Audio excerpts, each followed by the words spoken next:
Oh, yes, my friends. Good evening. It's comic. It's comic. It's comic. Artist Pro Secrets. And my name is Ethan Van Sciver, world's most charming, elegant, eloquent, and yet humble man. Great big Star Wars fan. 26-year veteran of the comic book industry. What is left of it? What is left of it anyway? We're getting some weirder and weirder news every day. Some odd stuff is going on with comics. It does seem to me like people are starting to realize they're starting to realize that maybe we were onto something all along. Maybe me and Zach were onto something. Is that possible? Is it possible that we were right? Hello, hello, everyone. We've got lots of people upset about the demonetization. We're going to talk about that. We're going to talk about a lot of stuff. Should we just talk about the demonetization right now? The demonetization. Demonetization. It's demonic. Why? Look. All right. I missed the first adpocalypse. I wasn't here for that. I didn't have a YouTube channel. I honestly, I don't know. I'm not even sure what it was about. I'm not, but I'm on Twitter. I got a bunch of people sending me these panicky messages like, Ethan, they're demonetizing haters. Why are you sending it to me? I'm a lover. Like, everything that I do is love. Oh, but it's radical speech. Well, again, even though I guess I'm a defender of radical speech, why do you think of me first? I don't know what I do. What do? I talk about frogs. I talk about comics. Of course, I condemn SJWs, but that's just normal. There's nothing radical about condemning SJWs. They're crazy. They're horrible people. And, again, this is YouTube. I want you to listen to me. And I know you are. I know everyone at YouTube listens to me all the time. They're big fans. Hate is horrible. This is math. This is basic math, everyone. Hate is awful. Hating hate is love. Hating the hate of hate is hate. That is simple math. So let's go through this again just so you understand where I stand. Hate is horrible. SJWs are hate. They're hate. They hate things. They hate normal people. Now, I hate hate. Hate it. And that's love. And the people who hate me hating hate are haters. It's just like that. Now, we could go one more. Let's see. What if you hate the people who hate me hating hate? That's love again. That's love. So I think from there you can figure it out. Comic Artist Pro Secrets is a channel of love. Of course, none of our beliefs are radical. None of the things that I espouse are radical. Everything that I say is just mainstream, good common sense. It's good. It's good stuff. I mean, it is. The things that I say could be accepted. Silicon Valley loves it. The Midwest loves it. Everyone loves what I have to say because it's truth. Nevertheless, so let's just put me aside here. Let's not worry about me. Don't worry about me. Your Uncle Ethan's fine. Let's worry about other people. Let's worry about some of these people who are out there trying to talk some sense into people about how the world is flat. Earth is flat. They just want to teach people. These people they believe in hollow earth theory. Are they going to not be allowed to explain to people why the earth is flat? I had a scientist on my show, and I said, and he was a real scientist. And I said, hey, give me your best theory for why. Now, he didn't believe the world was flat. He didn't believe the world was flat. But I did say to him, dude, like, what is your best scientific argument for the world being flat, for Earth being flat? And he thought about it for a little while because he's a scientist. He didn't just jump to conclusions. He didn't just give some answer. He actually thought about it for a little while. He said, the reason why the Earth is flat is because you can only see one side of it at a time. Okay? That is why. And I said, well, that's you actually convinced me. Now I'm not so sure. I don't know where I stand. Now I don't know where I stand about things. Now YouTube isn't even going to play that game, evidently. So we should all be put on notice. Let's read this article together from The Hill today. I'm starting to sound a little like Rush Limbaugh. This is The Hill, thehill.com. Right-wing influencers criticize YouTube demonetization over homophobic harassment. Got to be careful. Do not harass homophobic fogs. Homophobic. How do you? Is there another way to pronounce that word, or is it? Let's just say homophobic. That's fine. I wanted to find it like a more. You know how the British always find like a better way to pronounce things. They always find like a better way to pronounce things. You know, I don't think there's a better way to pronounce homophobic. So right-wing influencers criticize YouTube's demonetization over homophobic harassment. Now, I'm just finding out about this. I know who Steven Crowder is. I've never been on his show. I think I've watched his show a couple of times. I'm not sure how he feels. I know he's got a guy on there called Not Gay Jared. Not Gay Jared follows me on Twitter. Hey, Not Gay Jared, if you're listening right now. So that's cool, I guess. But I'm not really a big fan. Does that? I'm sorry. It disappoints people. Like, oh, you need to go on Crowder. I'm like, that's not. I don't need to go on other people's shows. I don't want to. You know why? Here's why I don't want to go on other people's shows. Mike S. Miller says, Not Gay Jared is gone. Oh, okay. See, again, I didn't know that. I don't want to go on other people's shows because I'm a wallflower basement dweller. I was talking to Zach about this today. He's like, you have a nice pool. You've got a beautiful patio out there. You've got a great backyard. You still live in the basement. I'm like, I'm a survivalist. I'm safest down here. I'm safest in my basement. I get a lot of stuff done if I just stay in my basement all day long. I don't want to go on Ladder with Crowder. Steven Crowder goes to college campuses and wants to get into conversations with people. That sounds like the worst possible. There's no good outcome. You're telling me that I have to go talk to millennials? First of all, I have to leave my basement. I have to presumably put on clothes. And I've got to go talk to millennials about abortion? No.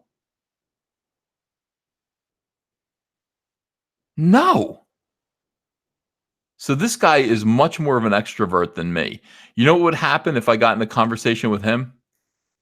This is what would happen. Like if you just muted his microphone, like if you were like an engineer and you're like, you know what, like Steven Crowder, this is Steven Crowder's track right now, right over here. Blah blah blah blah blah blah blah.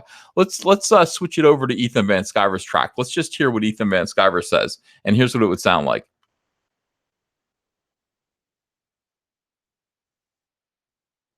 Like that. It would sound like that for 2 hours. That would be my audio track. The engineer would be like, I got it to sound as good as it could. I wet it and I wet it. I did everything I could to make it sound as good as it possibly could. This is Ethan's audio track in his conversation with Steven Crowder. I'd be like this. I might go like this. I might go like, yeah. Yeah. Right-wing social media personalities criticized YouTube's decision Wednesday to demonize a conservative comedian's videos after he mocked and harassed a gay journalist for months. YouTube, man. So that was my head hitting the microphone. Why? Can we just ignore these people? Again, my experience is going to probably echo Steven Crowder's experience in a way, like on a much smaller scale. I'm going to be harassed by members of the LGBTQ community who want me to admit that I hate them. I don't hate them. I mean, I hate them, the individuals that are harassing me. But they want me to admit that I dislike LGBTQ people on a bigger scale, just, indiscriminately. No. I discriminate I'm somebody who dislikes individuals intensely, but for the most part, all my friends are gay except for Zach, and even then, he lives with a dude. I don't know. Most of my friends are gay, I think. Pretty sure. So,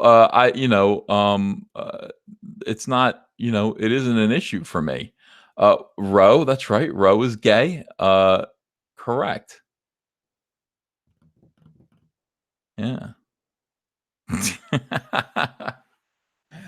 So here's my advice would be to not engage people.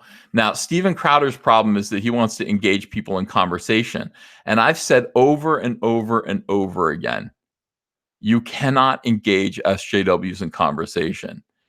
You are not going to change their mind. They're not looking to do anything except destroy you.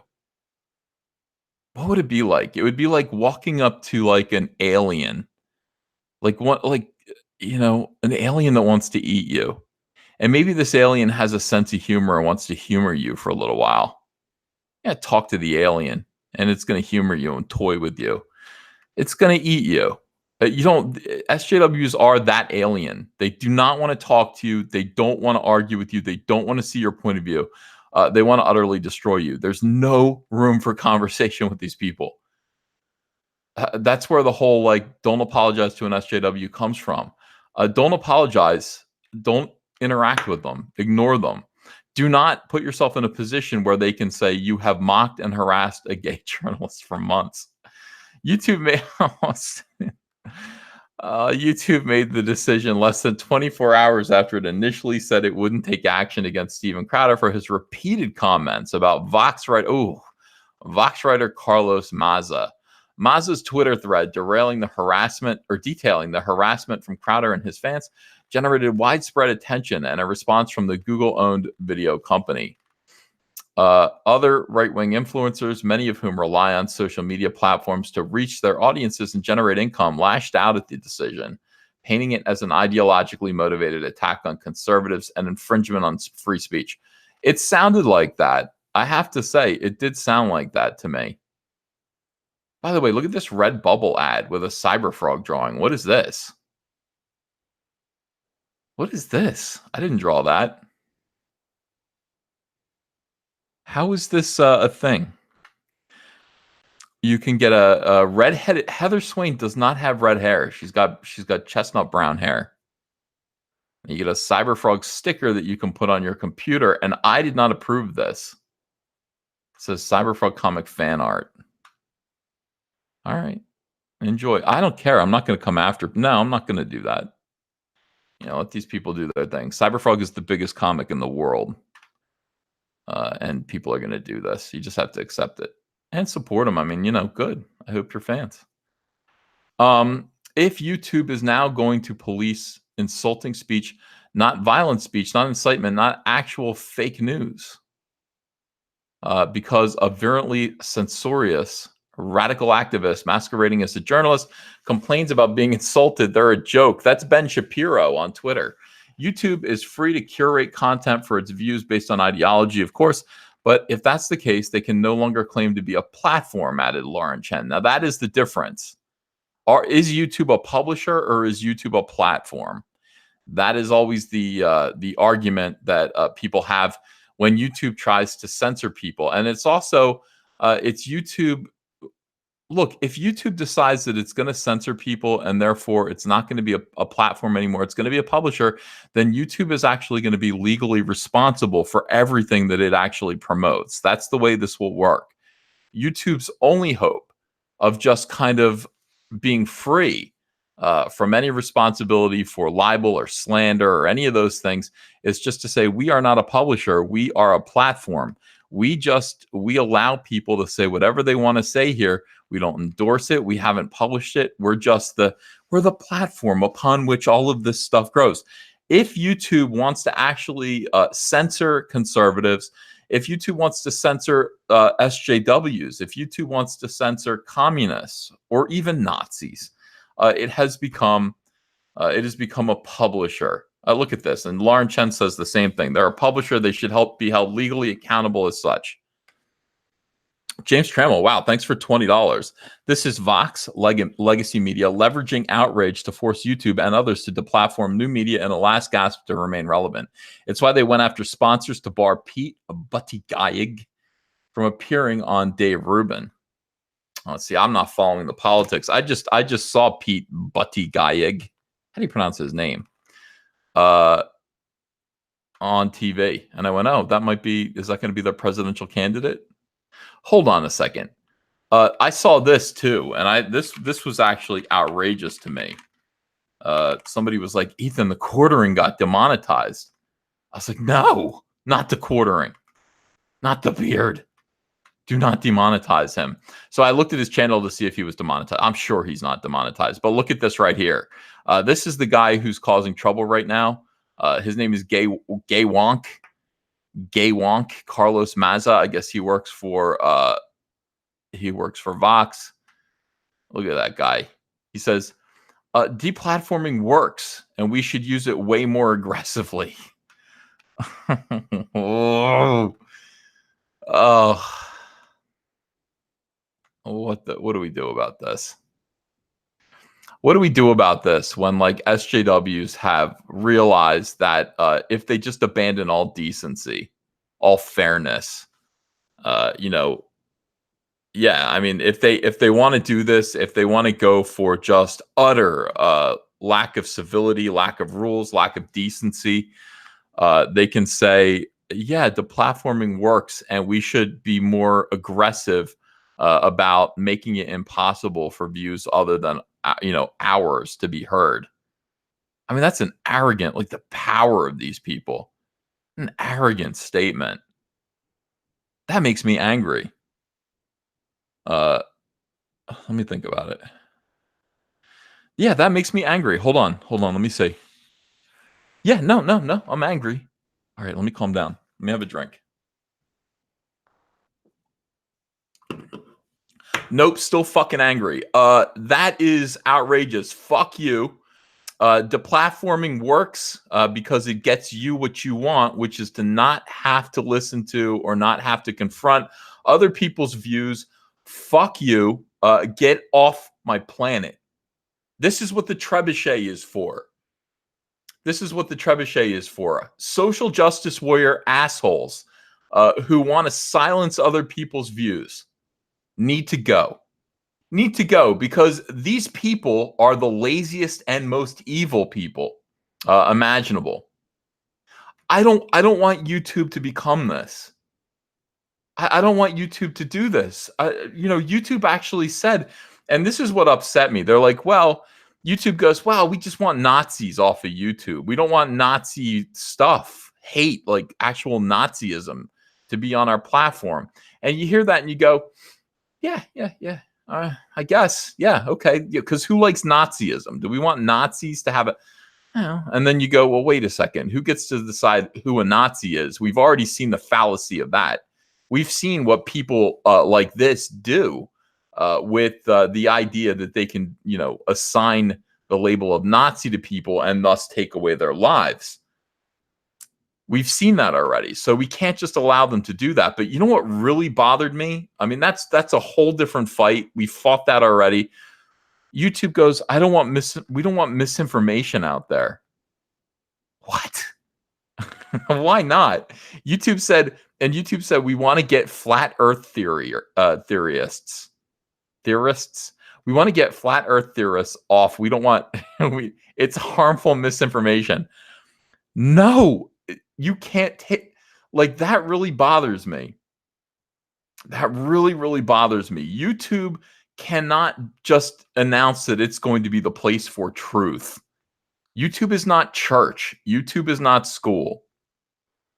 There are times when I'm sitting here working and I go, you know what? Like, I want to know, like, people, this flat earth thing, very specifically. I want to hear flat earthers just for entertainment. I want to hear what they have to say. And so I look up YouTube and I go, what are flat earthers saying? And I try to find, by the way, you can't find any. Here's the thing about flat earth stuff. It's so stupid. You can't find genuine flat earthers on YouTube. What you find, which is even stupider, is you find a bunch of debunking videos. Are you kidding me? What you people are taking the time to debunk flat earth theory. Are you gonna shoot fish in a barrel next? Like what are you doing? Flat earth isn't true, and here's the why. What are you kidding me? A-holes. Just let them believe the earth is flat. It ain't hurting anyone. I used to initially get into long arguments with Mike S. Miller, who thinks the earth is 45 years old and the dinosaurs just died yesterday. I used to get into a big fights with him. And then I realized that it doesn't really matter what Mike thinks. Who cares? I used to get into fights, with atheists. Atheists bother me for this reason. I'm like, you know what? If you're an atheist and you believe there's no God, and you believe that death is the end, then why don't you leave people alone? Why don't you just leave people alone?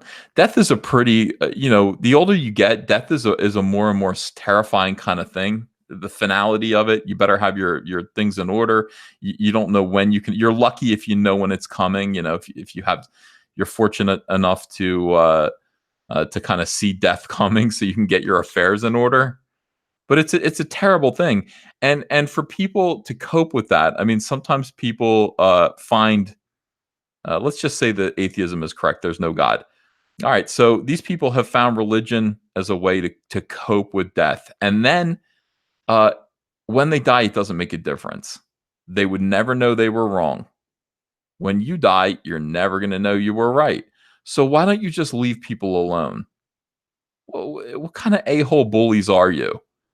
Same thing with flat, not the same thing, but sort of the same thing with flat earth theory. Who cares? Who really cares if these people think the earth is flat? I don't understand. I don't understand what the problem is. Does it matter? Does it matter that Mike thinks dinosaurs died 3 days ago? Until then, they walked the earth. It doesn't matter. He can think that. It doesn't. It just. Well, but science says, and who cares? It's just not relevant to Mike's life. Mike is quite happy believing what he believes. People are quite happy believing what they believe. And as long as they're not hurting other people, it really doesn't matter. And your sense of ignorance hurting people in some way, scientific ignorance hurting people. I don't know. That's just a little bit.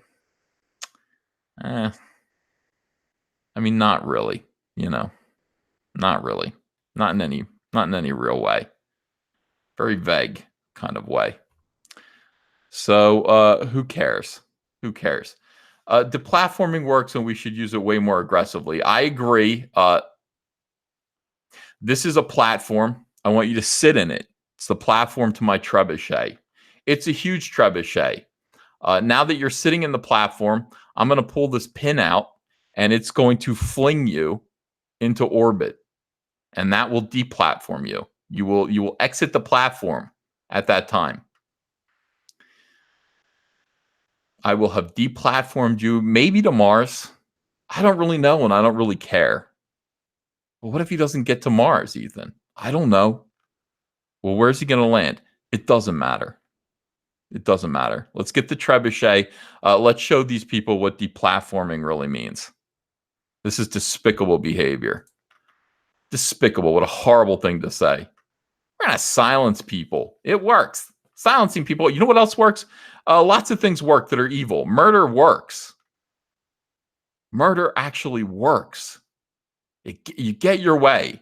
If you have a conflict with somebody, killing them works. It's the same exact statement. It's the same exact statement. Silencing people works when people are saying things you don't like. God, I hate these people.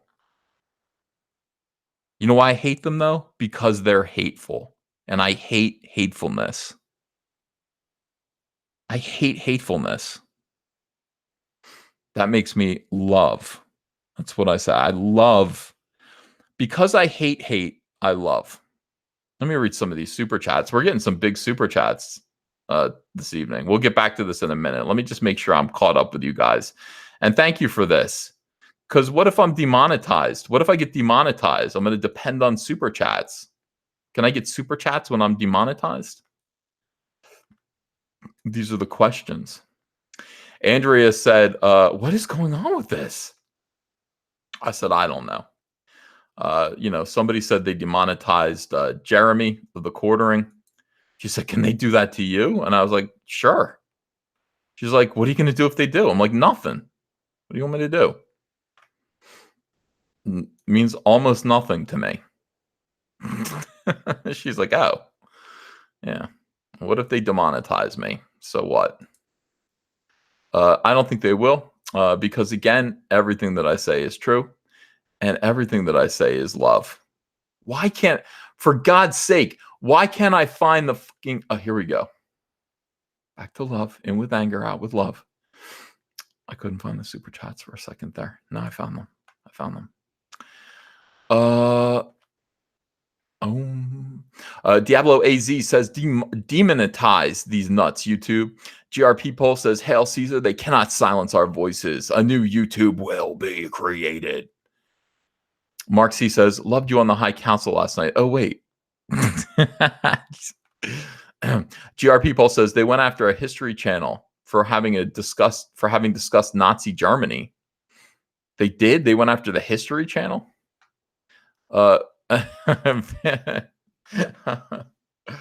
They should demonetize the History Channel. It's not history anymore. The History Channel used to be all documentaries about. It used to be the Hitlery Channel. It was all Hitler all the time. That's all they showed. In fact, in the early episodes of The Sopranos, all Tony Soprano ever did was just sit down on his couch and watch World War II stuff. It was just the Hitlery Channel. Now, yeah, you're right. It's all UFOs now.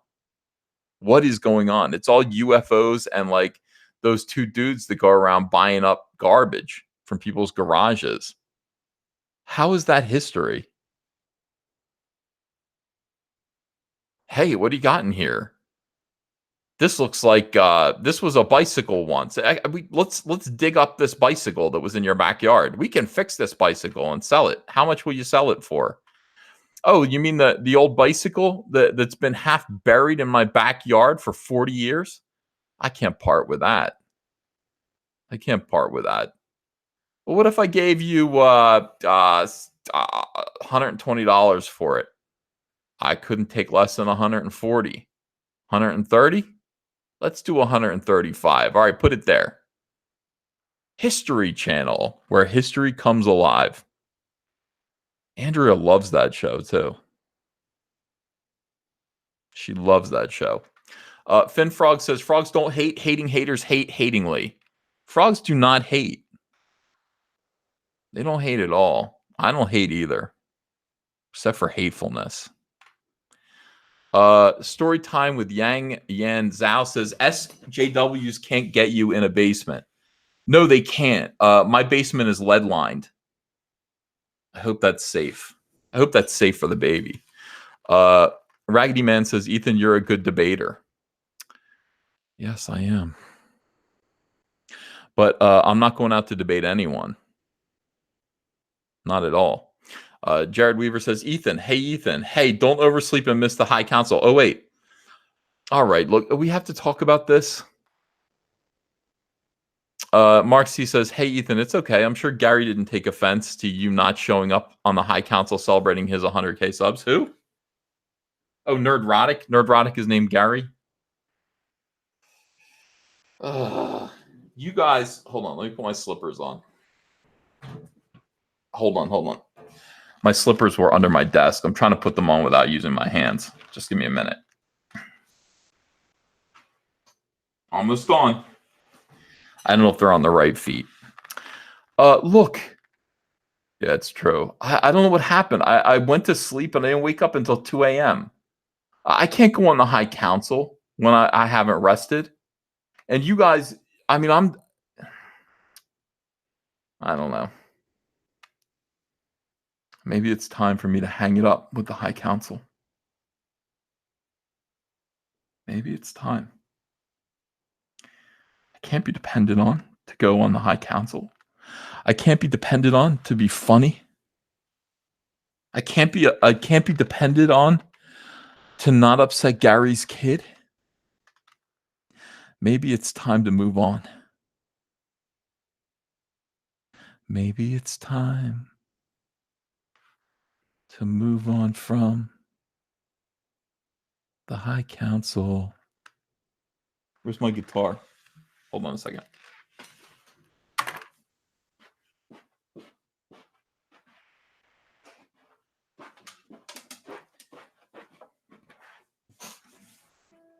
You guys, let me get my earphones back on. All right. Yeah, I feel bad for him too.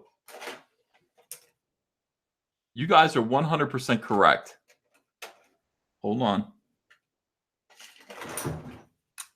I got this guitar pick from Lionel Richie. I'm going to use this guitar pick from Lionel Richie to write a song. People are saying, oh God, not music, please. Sometimes music is the only way to express our pain. No, wait. Maybe it's time to leave the High Council. Maybe it's time to leave the High Council. 'Cause I've hurt Jeff, hurt Jeremy, hurt Gary's kid. I can't. Don't say tune that shit. I can't. I don't have a roadie who will tune this. Ava's been walking on this guitar. Hurt Gary's kid, and now maybe it's time to leave the High Council. Yeah. Oh, now everybody sit. All right, fine.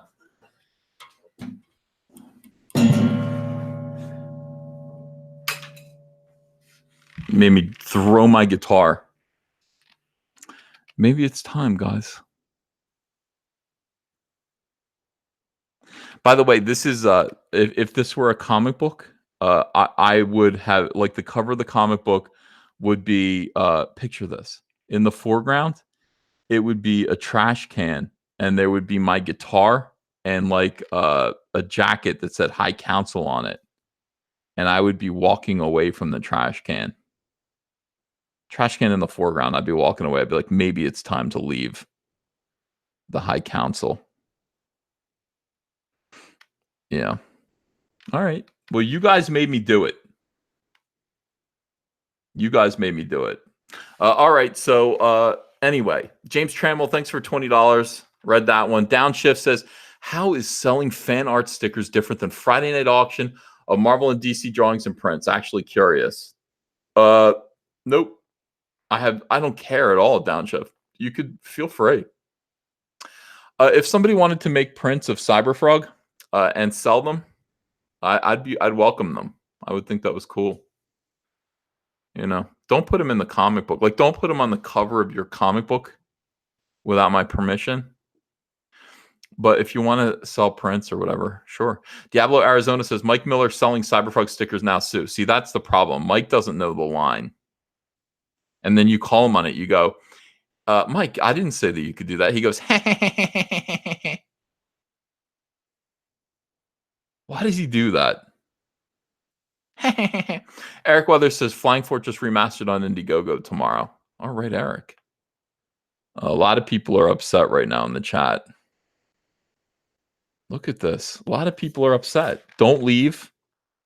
It sounded good. Don't hurt the guitar. Oh, I didn't hurt the guitar. It's okay.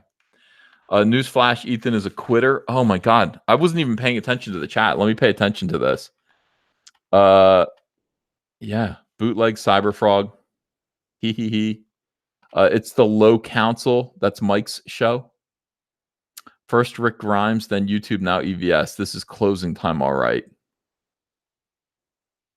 Well, I mean, you know. Disavow Mike S. Miller. All right, let me read the rest of these so we can just move on. Lucas King says, Elliot and Brian on Comicnomics stream. Sorry. Sif4 says, thanks, Speedy Gonzalez. Are you calling him Speedy Gonzalez? Peephole Circus says, why is anyone even listening to this guy? Who is he? He's a journalist for Vox. Logan, thanks for $1. Darth Vetter, thanks for $1.99. RP Blurred, thanks for $1. Alec Munoz. This is Carlos Maza. Wait, this Carlos Maza is a complete POS. POS, part of the solution. That's what that stands for. And then he calls him an as munch. The Dallas Deadeye says, hello from Mexico. We apologize for Carlos Maza. He is a pain in the ass tech. Flying Scotsman, thanks for $1.99. Filter Frog. Wow, Filter Frog. Oh, that's a picture of my frog from the filter. It says, thank you for saving my brothers, merciful Caesar. Songs will be croaked forever about your kindness. Oh, that's great to know. Vince Rushart says they want to make 1984 a reality, rewrite history books, etc. Never be wrong about anything and control everyone's thoughts. SJWs equal POS, poison. Yeah. Weirdbot says Vox didn't cause this. YouTube lost $70 billion and needs to recover, hence the massive demonetized. Whoa, that's a good conspiracy theory. That is a really good conspiracy theory. So they're pretending that this is they're fighting Nazis, but the truth is they're stealing money from ad revenue. Like they're stealing the ad revenue from creators.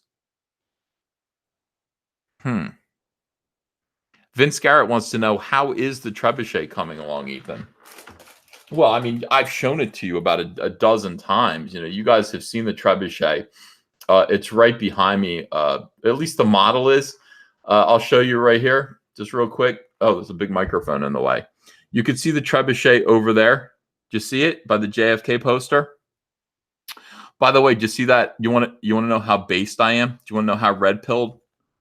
I'm the most red pill mother effer. What did Mundane Matt say? That picture up there, autographed picture of Senator Joseph McCarthy at dinner with two other anti-communists. How do you like that? How do you like that? That is an actress down there of Latina descent who drowned in her bathtub in 1951. That's her autograph. That right there, past JFK, I'm using my pencil. That right there is the autograph of Virginia Leith. Frog tattoos. That is Virginia Leith, who played the brain that wouldn't die. She wrote me a letter. That right there is the Batman from the 1930s serial. Okay. All right. I hope I've enlightened you. So that's how the trebuchet is coming along. You guys think I'm naked? I'm not. I've got a I got a tank top on. I'm outside. You guys think I'm all like on the like inside all the time? I'm not. I'm actually I'm outside most of the time. McCarthy was right. Yes, he was. I have no Dean Martin autographs. I have plenty of Sinatra autographs. Thundercats. Where I just lost it. Oh yeah. Alec Munoz. Thundercats Ho says, I'm a perfectly flat, bumpy Earth theorist. Alec Munoz says, none of this is shocking. Who owns YouTube? Far left, borderline communist Google. If Trump has the balls, he will go after these tech giants for curbing freedom of speech. Yeah, everyone's depending on Trump to do this. Trump needs to do something about this. JR says, we laugh at Teddy Spaghetti and Big Bear, but at least they're trying to create a new platform. By the way, Google, YouTube is subsidized. Taxation is indeed theft. So we've got some libertarians here who at least see the bright side of there's a gnat in here. See the bright side of Vox Day, who is now being called Teddy Spaghetti, which is not really that funny. I'm sorry. It's not that funny. Jeg says, beat the tube by using a website for backup. And video sponsors selling merchandise while not using AdSense. You win and make bank. The tube won't. Using a website for backup and video. Well, YouTube, I don't think YouTube's coming after me yet. If YouTube does, you know what I'll do? I'll just adapt. I'm very smart. I'm very clever. You got to believe me. David Hunter says, do you have a BitChute account? I do, but I don't use it because it has the word bitch in it. You guys, did they do that on purpose? BitChute. BitChute. I'm not doing it. Sorry. Come up with a better name. Come up with a better name than BitChute. Uh, the Utes were a proud Native American people. That's where the name Utah came from. Bitch Ute. Eschaton X, thank you for $14.99. The SJW Inquisition. Well, I mean, look, that's who these people are. Again, you cannot have a conversation with them. They are just straining at the bit for fascism, for totalitarianism, I should say. They're straining at the bit. That's what they want. They're just pretending. They're like, what can we get away with right now? And the second that they have like a temper tantrum, the second they start to feel like they're losing more control, they exert their power. They've got people, they've got their bitches in all kinds of positions of power. They got their bitches at the switches, and they're going to throw those switches the minute they sense that Trump is going to win again. And he is. So just get ready for it. Yeah. Randy Haas, thanks for $1. Christopher Apodaca, thanks for $4.99. Carlos Maz's actions are evil and represent the general evil of the totalitarian left.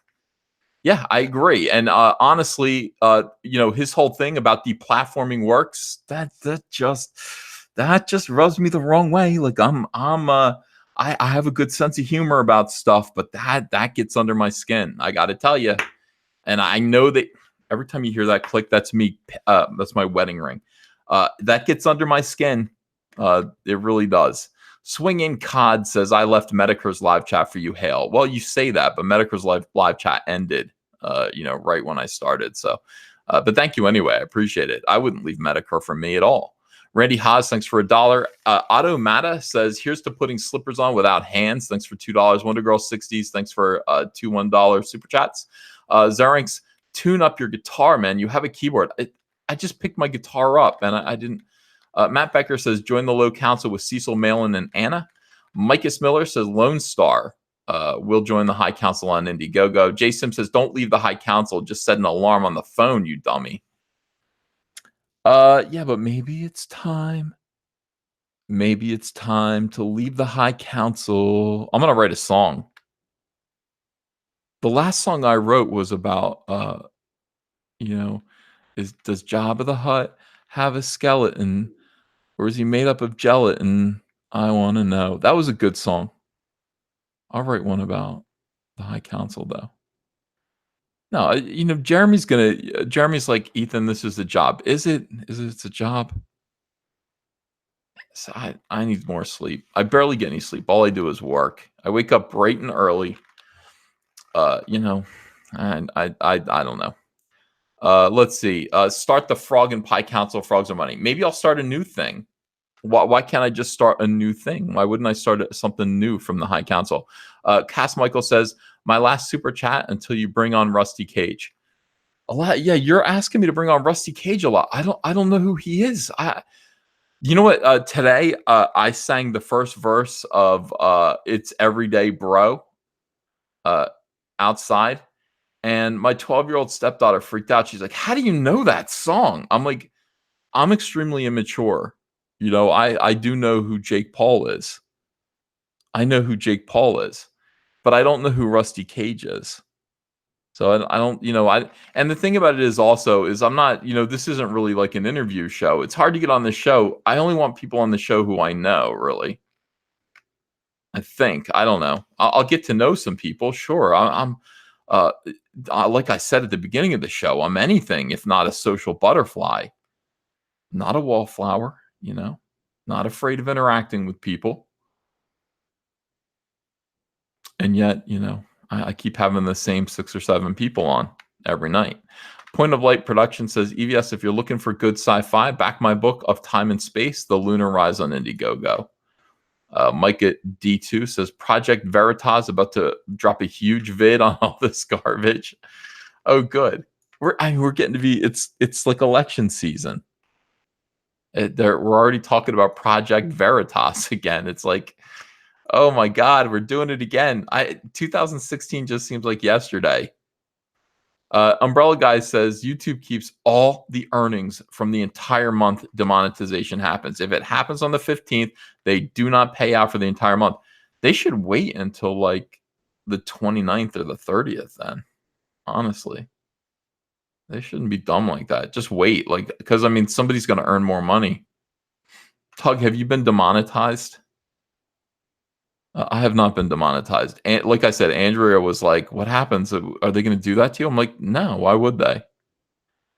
You know, picture a halo over my head. I do nothing wrong, but at the same time, I'm going to fight for other people.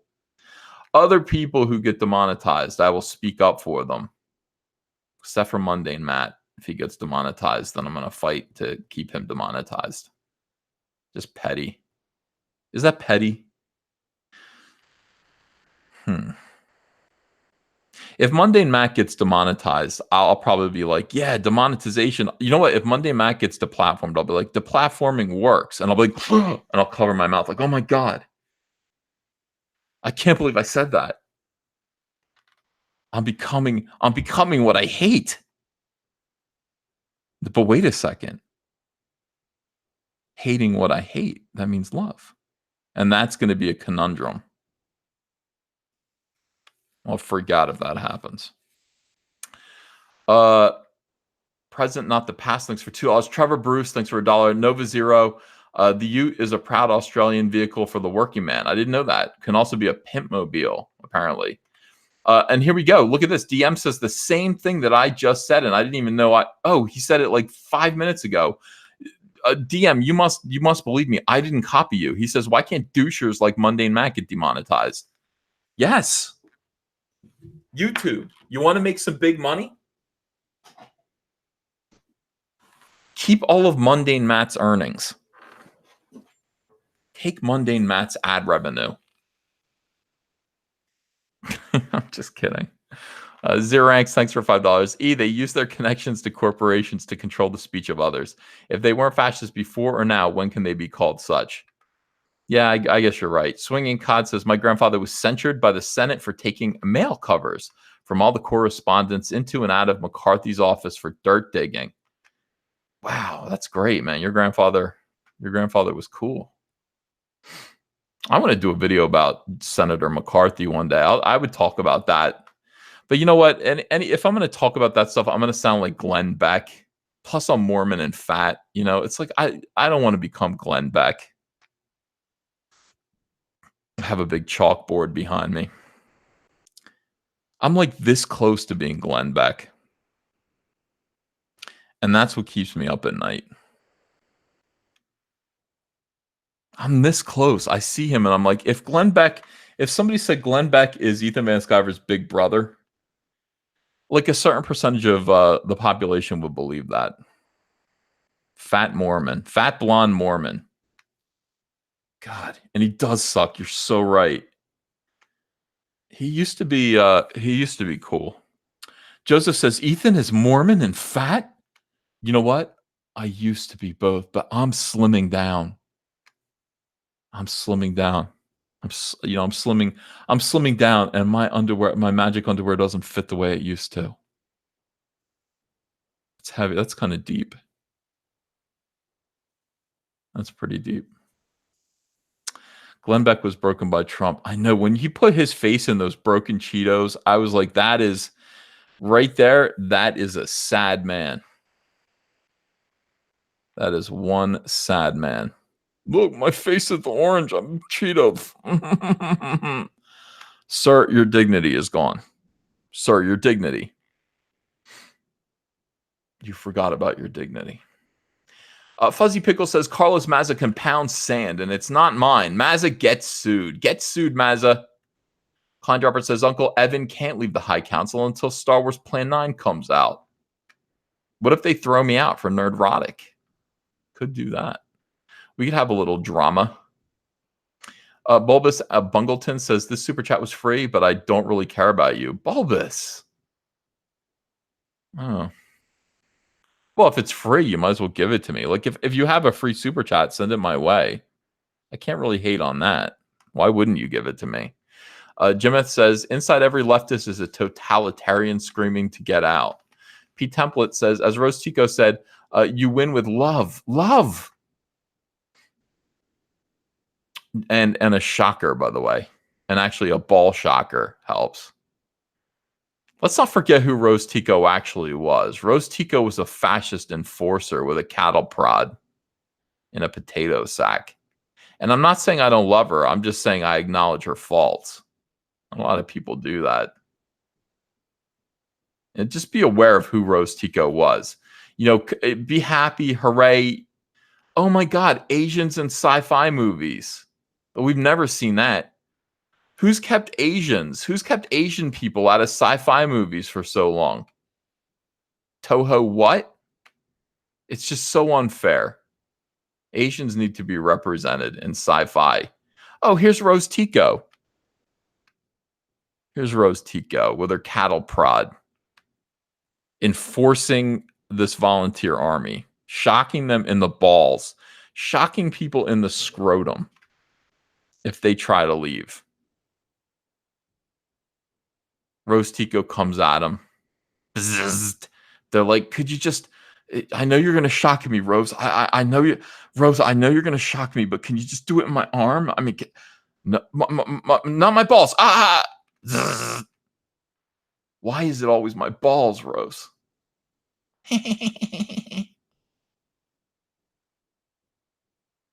Somebody made me a model of Rose Tico's ball shocker. It's like looks like an actual prop. I keep it on my desk. Yeah. Some people don't like it when I talk about Rose Tico's ball shocking. Sorry. Can't get over it. Maybe you've gotten over it. I haven't.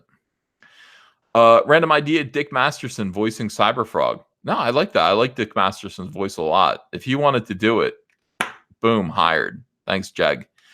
Simon Oliver says, Rusty Cage is a song by Soundgarden. We need a humble Sunbeam EVS rendition on the Magic Keyboard. R.I.P. Chris Cornell. Yeah. Lucifer Love Monkey says, what would YouTube do with Matt's 50 cents? Yeah, Matt's channel isn't what it used to be. Neither is mine, though. I got to get back to making more videos. I do. It's like you wake up in the morning, you make a video. You make another video at night, you do a live stream. That's how to run a YouTube channel. I don't know why I'm not doing it. I'm busy. I'm doing stuff, man. I've got meetings I'm taking. It's Cyberfrog is blowing up. And it's not just Cyberfrog, like Comicsgate, just in general. I gotta run Comicsgate. I told people a million times I'm not the leader of this thing, but I actually do care about people, and I gotta do stuff. People have questions for me. People have propositions and offers regarding Comicsgate. I have to field those offers on behalf of other people who are even bigger wallflowers than me. You think everybody can do this? No. Turns out just me. Nobody's doing this for me. Why aren't there people out there speaking for me and taking offers on my behalf? I don't know. Zach, get out there. AV Fagan, thanks for $1. Dick McBiz, thanks for $1. Quinna Credone Rap, thanks for $2. Dick McBiz, thanks for $1. I think these are all free super chats. Michael says, where the hell is my Brie Larson video? I got to make Brie Larson videos. But then again, if I make Brie Larson videos, am I going to get demonetized? Do Brie Larson videos count as hate? Larry Romano says, EVS, you going to the straight pride parade? No, because I'm ashamed that I'm heterosexual. I don't know why God made me this way. It's really confusing. I haven't told my mom yet. I haven't told my mom. Mom, I'm sorry. I'm not gay. She'd be bummed out. My mom's a hippie. She'd be bummed out. But yeah, you're right. They, them. I can't actually say to my mom, yeah, but I am non-binary. Well, what are you, son? What do you think your gender is? Well, Mom, I'm a one-man army. I'm a destructive force. I'm a force of nature. No, I am a force of will that cannot be explained by just simply saying, hey, it's just one powerful man. Clearly, I am many men. You know, I haven't had that conversation with my mom yet, and I don't really know how to do it. I could use some help. I could use some guidance. DJ Nutsack. What a great name. DJ Nutsack. Rose Tico's coming for you. Crowder called him a name that the guy has called himself in the past. Hypocrites. Yeah, I saw Crowder's T-shirt that said "Socialists are," and then it says F, and then there's a spot in the middle, the GS, and then but the spot in the middle, there's a little symbol for a fig. It's like the kind of fruit that Jesus Christ ate. Figs, fig trees. So socialists are figs, and clearly, socialists don't want to be called figs. So apparently, the truth of all of this is.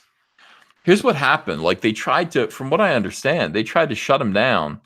And then they just said, "Well, take that shirt down." And he was like, okay. And then he's monetized again. So this doesn't mean anything. Corbin L, thanks for 99 cents, my friend. $1.99. SJW's saying Batman is bad for urban communities, says DD. Well, I guess, what do you mean? Like SJWs are saying that Batman is bad for urban communities?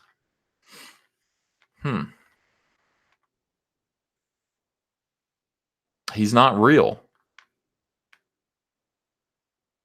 All right, I'm just gonna let that hang there. Cancer watch. I sometimes like the truth is simple. Somebody just needs to speak it. Cancer Watch 49er says, "Here's some of my YouTube Red money since I canceled my subscription." Oh, thank you.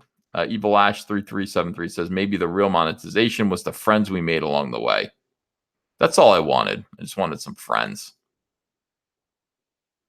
So thank you for the friends I made along the way. Now let me get back to this article. Oh, you know what I want to do? I want to invite Billy Tucci in here. Do you guys care if I do that?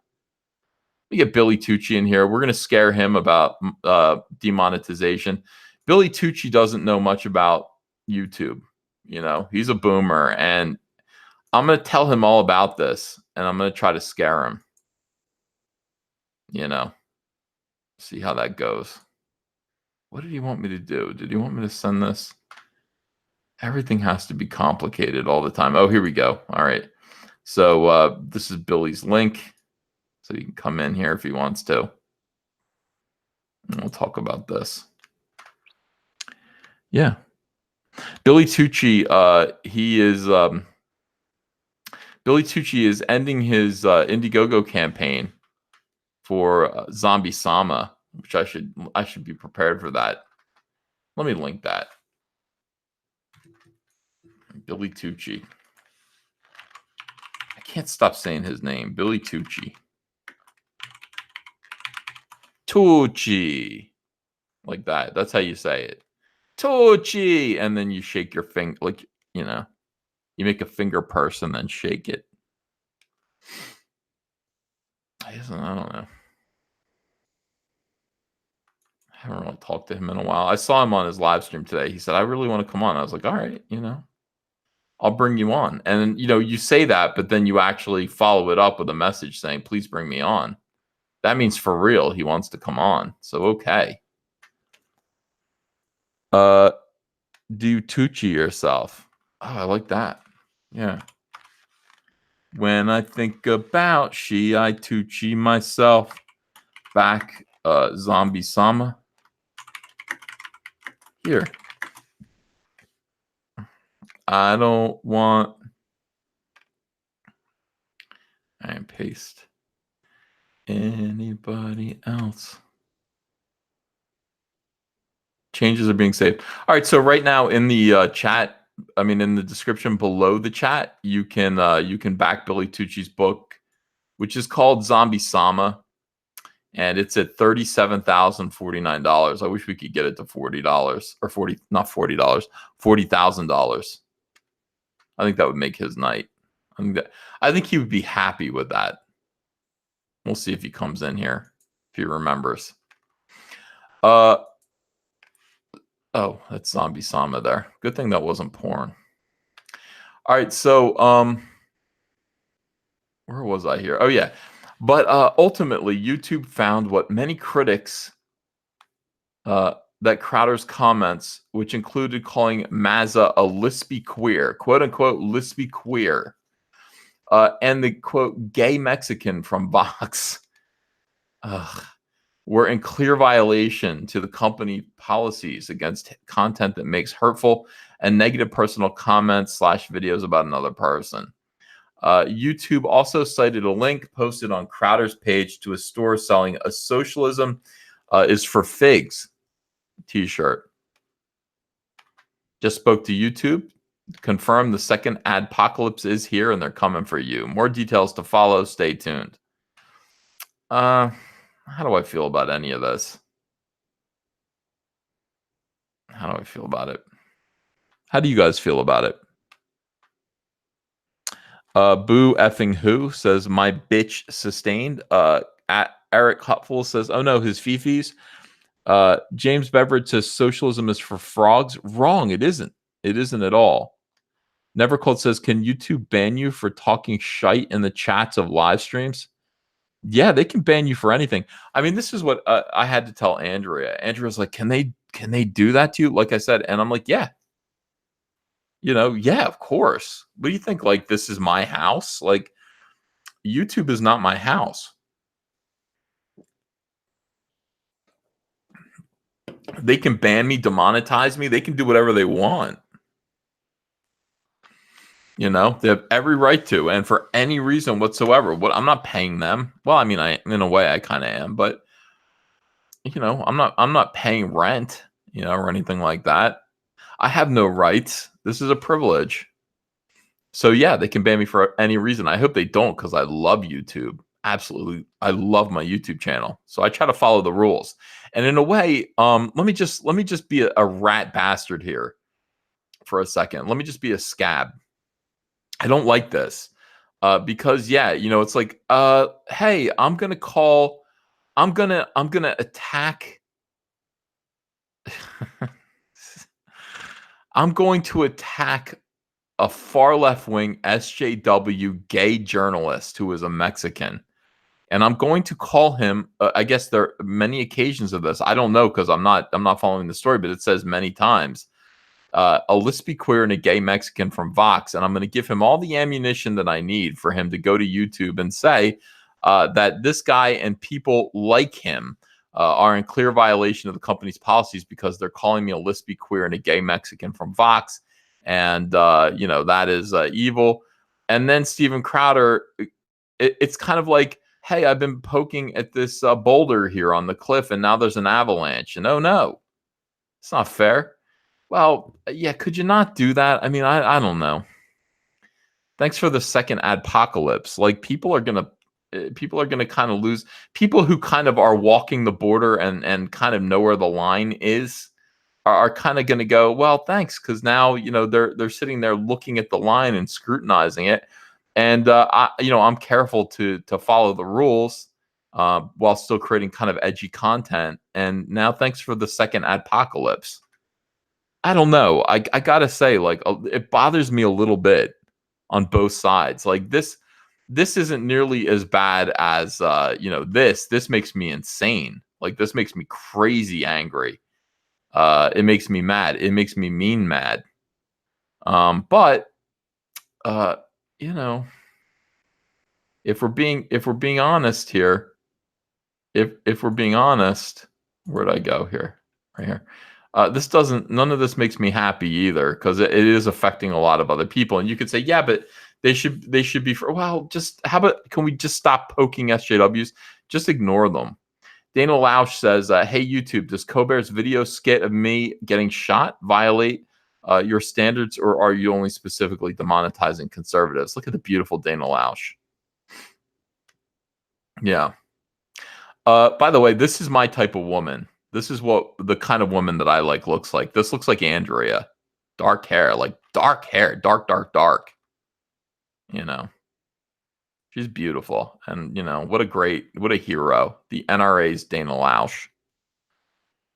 Very cool. Ben Shapiro says, okay, if this is the game now, let's play. This nonsense works both ways. Please explain why it doesn't harm the broader YouTube community when Samantha Bee calls Ivanka Trump a feckless C word. When Colbert calls Trump a C holster for Vladimir Putin. But everybody needs to just shut up. Yeah, I just shut up. I mean, obviously, those people are acting up. SJWs are right now having a full-on temper tantrum because we're winning. It's pronounced Lash. Dana Lash. Thank you. She follows me on Twitter. So does her husband. Every now and then they'll click like on something that I post. I'm like, yeah, cool. We know this is the thing. Like right now, Ben Shapiro, despite you, and I like Ben Shapiro, but in spite of you, we're winning everything. It's like Trump. We're winning everything. We're just winning. Like we're winning the culture war in general. These people are fighting really hard, but they're making really bad moves, and they're behaving poorly. Billy Tucci, welcome. Oh, thank you, my friend. So I apologize to interrupt, and I apologize for being late. We just had our show, and I had this incredibly interesting creator, Preston Poulter, on, and he has this book, White Lily, about the highest scoring female and one of the only two female fighter aces of World War II. And she fights Nazis, and it's all these air battles. And he, I felt we should give him his due course for the show. And he's got a Kickstarter currently live now. And he's just what a wonderful person, a great experience. So, but thank you. Magnificent. I like that you plug other people. Oh, well, you do. You give other people their due. You're out here. You're not thinking about yourself. Billy Tucci doesn't think about himself first. Well, a selfless man. A selfless man, yeah. A man that would actually jump out of an airplane on D-Day. Is that? Oh my God! If I may, I was talking to one of my buddies from the Army today about it, and the whole thing is this: if when people talk, if you can go, well, EVS, if you can go back in any time, yeah, any place, any moment, yeah, what would your moment be? Where would you go? Oh, just one moment. One moment, one time, 1 week, one event, one person you'd like to meet. What would EVS do? Well, Billy, I've said this a few times. This is my ultimate fantasy. I mean, I know exactly the life that I was meant to lead.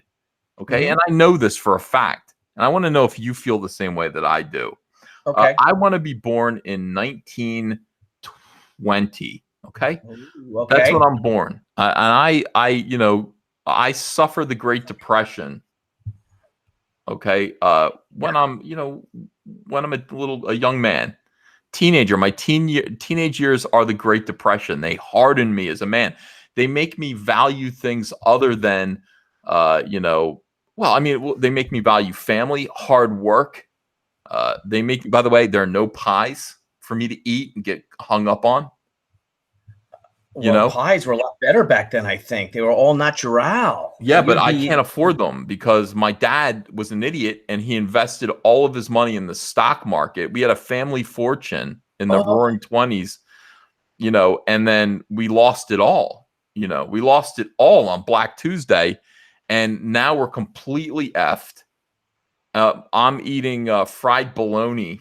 And it's green, it's like, but that's what I have. And I'm working hard and everything as a teenager. I'm helping out around the house. I got a job, and then I'm watching Hitler and I'm going, I don't like that Hitler, Billy. I don't like him. We got to stop him. He's going into he's invading all these other countries. But then he signs the Hitler-Stalin Pact. Yes. Okay? And what happens because he signs the Hitler-Stalin Pact, these SJWs, the same types of people, the same SJWs who are calling people Nazis now, talking about punching Hitler, those SJWs are like, well, listen, we must advise restraint against going up against Hitler because, it's just, we don't want to get into war. And these pussies, what they're doing is they're just protecting Joseph Stalin's interests. That's all they're doing. They're telling people not to go fight Hitler because he's got an agreement with Joseph Stalin. And we're looking at them, and great patriots like Jack Kirby get out there and they draw the Captain America book with Hitler being punched by Captain America because that poor Jewish boy, that great young artist, He's trying to tell these SJWs, shut up with your communists, you scumbag, Yes. your communism.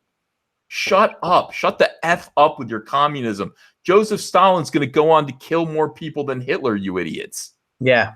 And the whole thing with the purges, you know, the 1930s, that was ignored by the New York Times, and how the New York Times championed him, you know, and then they championed Hitler, you know, and I just wonder, EVS, and again, I'm hijacking your stream, and I apologize. No, And we go back the guest to this tonight. You are the guest. Yeah, well, I saw an image that looked really cool with Dana Lash on there, and I'd like to sit in on your talking about the beautiful Dana Lash and brilliant.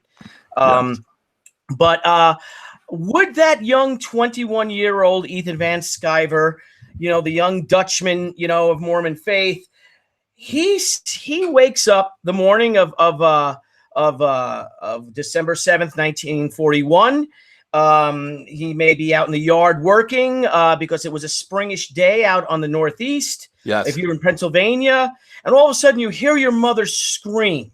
Mm-hmm. You come running inside. This 21-year-old man who might have been out a little too late the night before because you were working so late on your funny books. You wanted to be a funny book writer and artist, and he was scribbling away, copying the great Siegel and Schuster strips and Kirby things. And you've heard that yesterday, December 7th, 1941. Yeah. You know, the naval and air forces, was attacked by the naval and air forces of the Empire of Japan. Yeah. And America is now at war with Japan. Would that young 21-year-old Ethan Van Sciver end up joining the Navy, and perhaps being the adventurous type that you are? Would you volunteer to not be on a battleship, to not be on an aircraft carrier, but perhaps the most dangerous and bold of all squids, of all sailors, to be that on a patrol torpedo boat? And and would you ever entertain that idea? Well, first of all, let's go back and understand that young Ethan Van Sciver, it's 1941. Yeah. And I live in Florida myself. Okay. So I'm actually there. I saw this happen. And the first thing I did was go to my neighbor's house. And there was a young woman who lived near me. Okay. She lived near me. Her name's Ann Dunham. And she, I was like, "Are you there? Are you okay?" And my other neighbor goes, "She's not there. She's in Kenya right now, getting ready to give birth to the president of the United States, Barack Obama." And I was like, "Oh, okay. Well, that's good, I guess." All right. So that's the first thing that happens. And then I immediately enlist. All right. In not the Navy. Okay. Even though I like Popeye cartoons and I'm thinking about the Navy. What do you volunteer for? What do I volunteer for? Do you see where I'm going with this? Yeah, I would just be Army, like my father. I'd be Army. Okay, would you be Army Air Corps? Because that would not be. Because I just picture, since the moment when I first met you, when we first had a dialogue and a conversation, when we became friends over 20 plus years ago, we both shared this fascination with the Kennedy family. Yeah. And I just wonder, would you somehow be entwined with them? Now, there's young Joe Kennedy flying the B-24 bomb-laden guided missile, and of course, he tragically loses his life as it explodes over Northern Europe. Would Ethan Van Sciver be on that aircraft with him, or would Ethan Van Sciver get drafted? No, he wouldn't get drafted because you joined. I just love the idea of you being on PT 109 with John Fitzgerald Kennedy, a young Jack Kennedy, the skinny 24-year-old lieutenant who's 3 years your senior. Yeah. No, I've changed my mind. I enlist in the Marine Corps, and I don't know the Kennedys at all. Okay. But I meet a young man from Wisconsin. I'm like, "Hey, how are you?" And he's got kind of a broad forehead, and he's got a unibrow. He loves to drink. So do I. We have some drinks together. We're having a good time. I'm like, "I'm Ethan." He goes, "My name's Joe. They call me Tail Gunner Joe." I'm like, "Oh, it's an honor to meet you." He's like, "Yeah, I am an intelligence briefing officer for a dive bomber squadron." And I'm like, "You sound like a hero to me." And he's like, yeah. I'm like, what's your last name? He's like, Joe McCarthy. And I'm like, all right, excellent, excellent, great to meet you. So that's who I'm serving with. I'm serving with Tail Gunner Joe in World War II. Wow. So Yeah, that's it. So this and then the rest is history where it goes from there. yeah. He turns out that he's an even bigger hero from there, an even bigger hero. In certain circles, they'll disagree with you to this day, won't they, EVS? In certain communist circles. Yes, thank you. And we also forget though, Asa, how Joe Kennedy was it was involved with a young Bobby Kennedy. Wasn't Bobby Kennedy involved with him as well? Yes, Bobby Kennedy was actually both Kennedys were. Bobby Kennedy actually worked in Joe McCarthy's investigating committee, uncovering communist rats. Now it had to be done, Billy. It had to be done in the 50s. So we got out of World War II. We were still allies with Stalin, but something happened after that war. And we started to realize that Stalin had filled our government with all kinds of spies, all kinds of disgusting rats who used the Depression, the Great Depression, and the desperation of the Depression to radicalize themselves, to throw over Americanism, to believe that the American way of life, capitalism, was no longer the future, could no longer sustain this country. They didn't see it. They didn't see it as a short-term stutter step. They saw the Great Depression as a long-term problem and a reason to overthrow Americanism. And these rats infiltrated our government and were starting to make policy decisions. They were starting to screw up China, our trade with China. They were doing all kinds of horrible, obnoxious things. They were giving away our bomb. We wanted to build a bomb, a beautiful bomb, a great big, huge, beautiful bomb. And these disgusting soy-based rats gave away our plans to people like Silvermaster and other communist spy masters.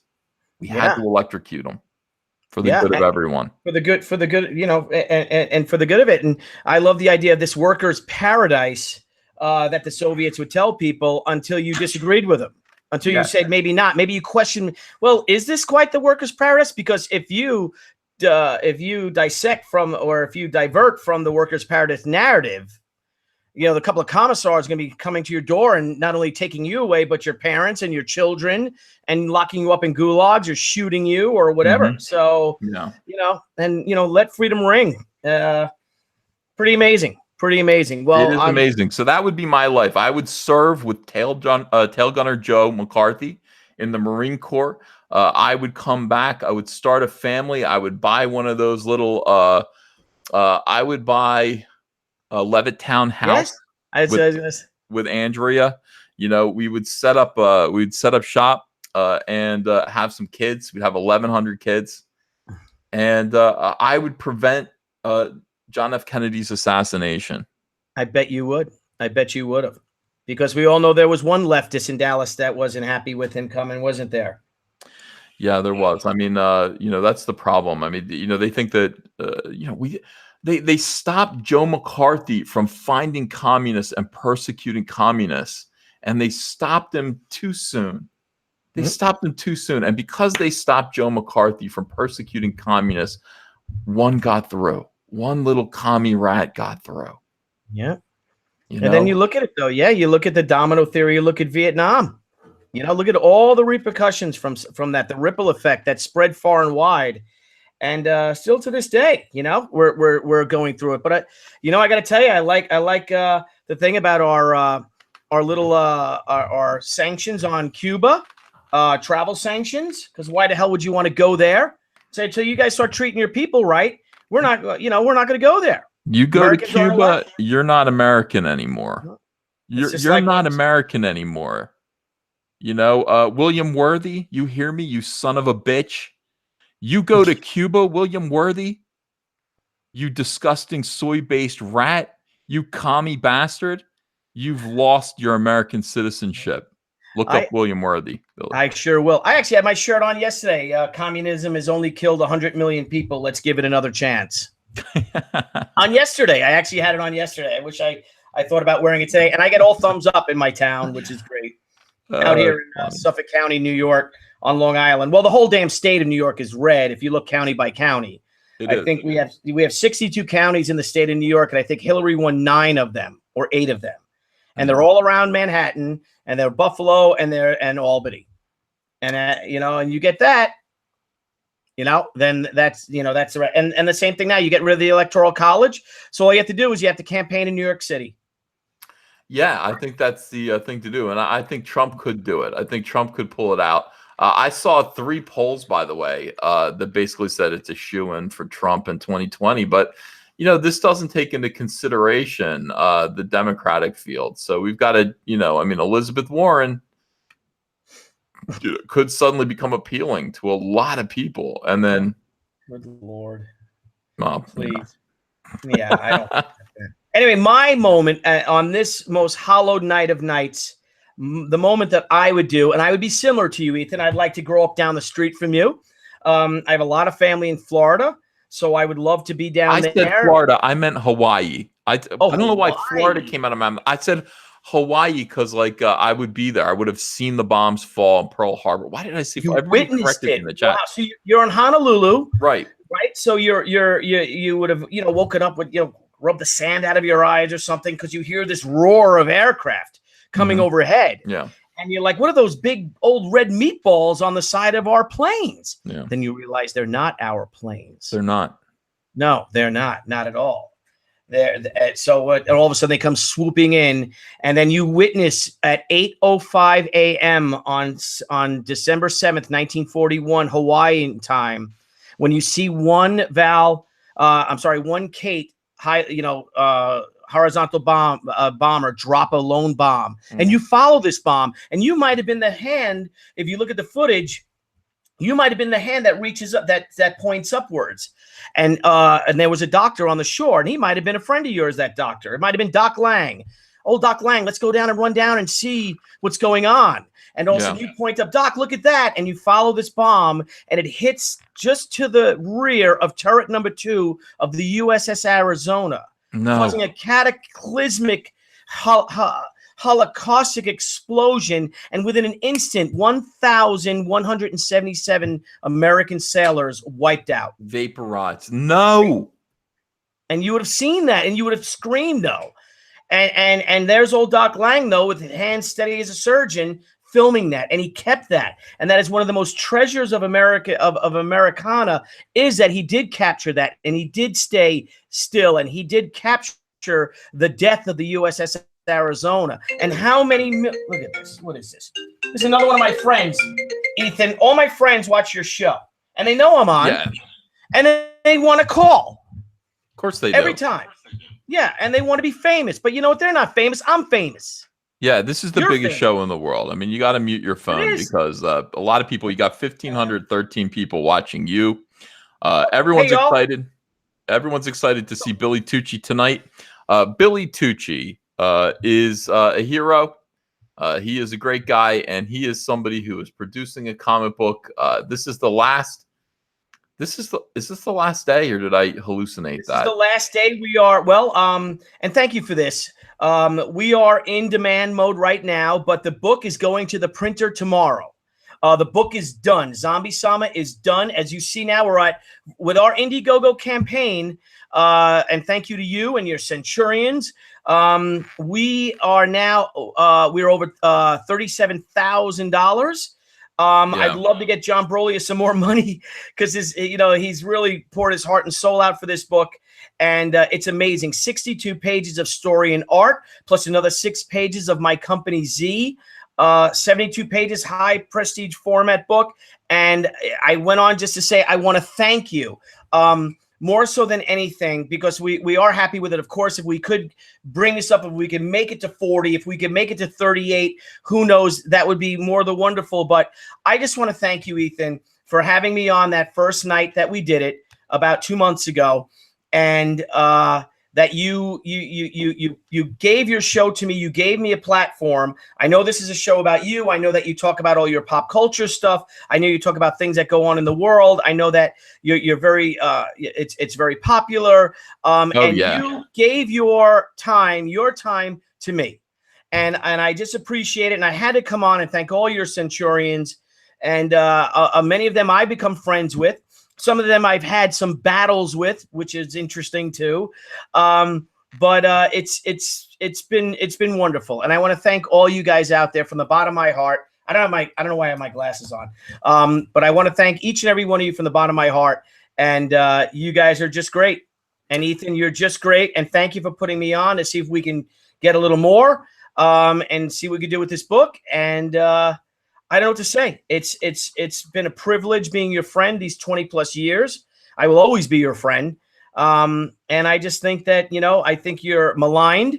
I talk to many pros, unfairly maligned, and I talk to many pros who agree with you secretly, but they're terrified to say so.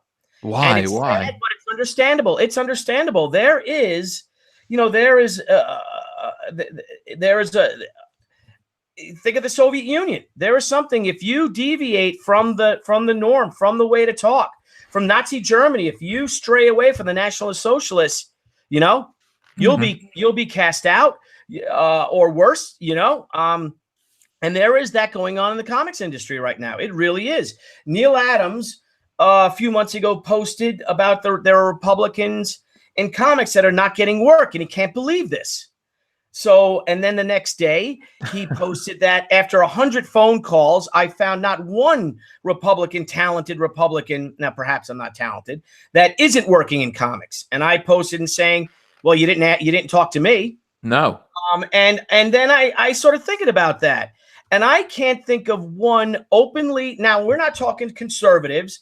We're not talking constitutionalists. We're not talking any strictly Trump voters even. We're talking Republicans. We have two main parties in this country. I can't name one Republican who is working for the big two right now or steady. I just can't. Yeah. And I said to Neil, is there one? I mean, I've been fortunate enough, I think, because a lot of people like me, and I did a Wonder Woman story earlier that Dan actually asked me myself, and I'm incredibly appreciative of it. I'm friends with a lot of them, but it kind of bothers me that I feel that I've had a lot of pretty good amount of success with them. I've been nominated for an Eisner Award for DC. All my books have sold out. They've got good reviews, and it's been tough. It's been tough chasing them, and I've had it. And I said, why don't I go back to She? Why don't I go back to what brought me into this industry to begin with? Because nobody would give me a chance in the first place. And I said, the hell with you. I said, the hell with you all. I'll do my own book. And if it wasn't for that book, I wouldn't be here right now talking to you.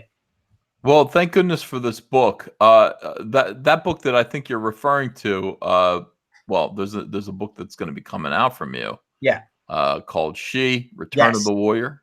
That is the book. Yes. And I'm talking about She, The Way of the Warrior. She, Return of the Warrior will be launched via crowdfunding. We're looking at July, but we don't know. We got to see how long it's going to take us to get the hardcover of Zombie Sama out and produced and shipped. But if not, it'll be August. And EVS, I might go in Instagram, Indiegogo and Kickstarter. Sort of put the two of them up together. Some guys like to buy Chevys, some guys like to buy Fords, and like I said, everyone deserves a little Billy fucking Tucci. So why not have, why not see if maybe I'll do a dual campaign? Well, you could try it. I don't know how that's going to work out. I don't either. It's necessary. I don't think it's necessary. I don't either. I mean, we're totally in with Indiegogo. That's the way to go. But I'm feeling a little bit randy, if I will. Let me tell you a story about a man named Mike S. Miller. Okay. It's my son. Again. Do you want to get that? Nope. All right, hang on.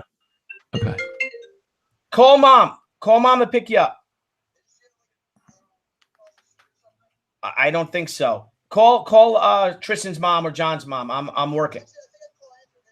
All right, call your cousin Andrew. Thank you. Bye. My son has seen Godzilla with his friends. I don't have time to see Godzilla. No. But he can go see Godzilla, and now he wants me to pick him up.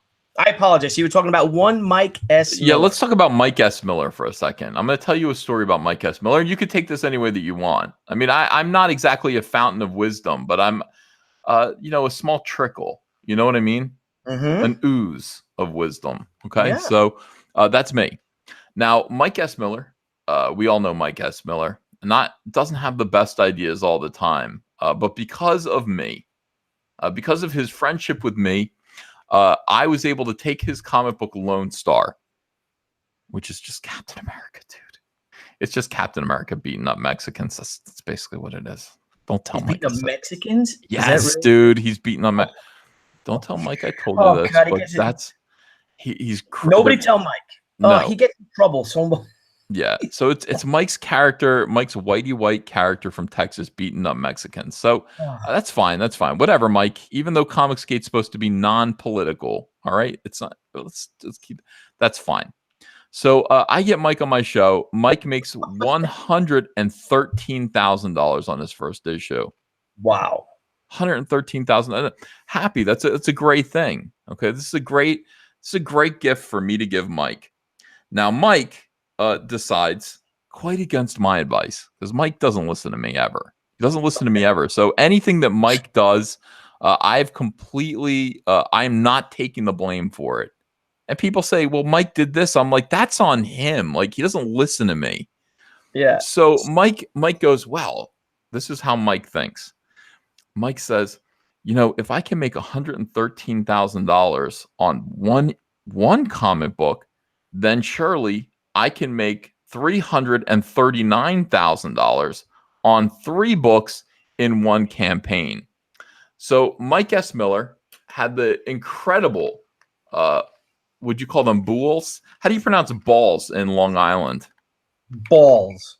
Just balls. Balls. He's got a fucking pair of balls. There you go. Fucking pair of balls. That's exactly right. You got to get the B, like balls. Balls. Yeah, my balls. Jersey doesn't. I turned it into 2 syllables. That's the problem. I got to tell you a funny story about that if we're done. Again. Okay. All right. So let's get through this. Mike decides that 3. So here's what Mike does. Okay, and this might give you some insight. Mike decides to take 3 comic books and cram them into one campaign. Okay, now this is a spoiler alert right here. You see this number here? This spoils. Yes. This spoils the story. But Mike thought that this was going to earn him $339,000 because a single comic book does 113. Mike thought wrong. Why did Mike think wrong? Because what Mike did was Mike failed to concentrate his customer's attention into one location. Mike instead, and I told Mike, I said, when you go to Walmart and you see those DVDs and it's like they got 3 movies on one DVD and you think, wow, it's 3 movies on one DVD. But a part of you recognizes that all 3 of those movies are shit. And that's why all 3 of them are on one DVD. Do you know what I'm saying? Yes, I do. Yes, I do. That's the general impression left by this campaign. And that is why it made. So Mike now has to deliver 1, 2, 3 comic books for 50% of what he earned on one single comic book. And that was because he confused the living piss out of his customers. Now, Billy, how can we apply this lesson to what you're talking about right now? So, I'm looking at mine as one book. Right. I would never do that. I've told publishers before, I even had a conversation with Mark Alessi when he was launching CrossGen. Mm-hmm. And I'm like, dude, for the first year, put out 1 title. Get that book out. Don't expand too much. Don't try to go head to head with the big 2. And stick with 1 title. Get that 1 title out. Get it done. I see me with now. I listen to you, of course. I mean, I listen to someone who has great ideas. Of course, I'm a quick study, I think. Yeah.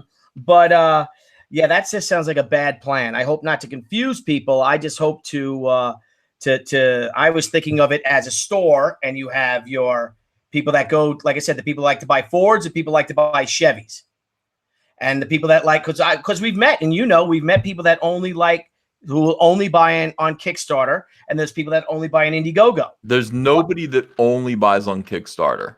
I'll put that out there right now. There's nobody. Now, also, it's not about Ford and Chevys. We're only selling Billy Tucci's. Yes. Okay. Billy Tucci's American. That's it. Yes. And he's Ford. He's Ford tough. He's not found on Road Dead.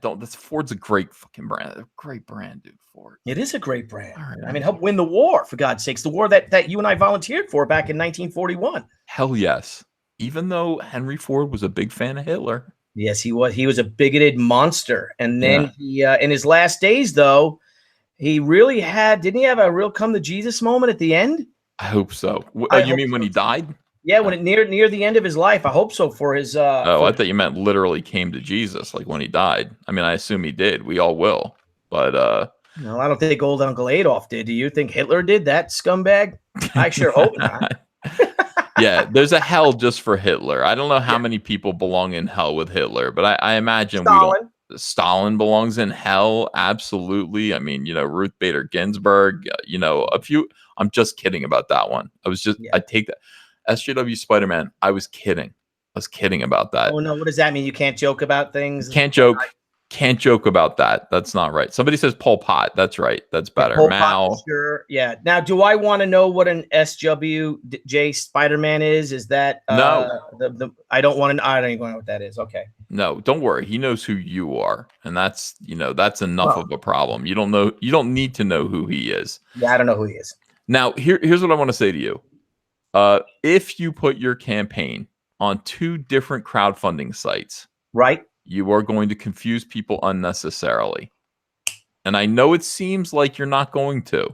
I know it seems like you're going to reach twice as many people, but in fact, you'll notice what you'll find out is that you will reach half as many people, and that will confuse you. All right.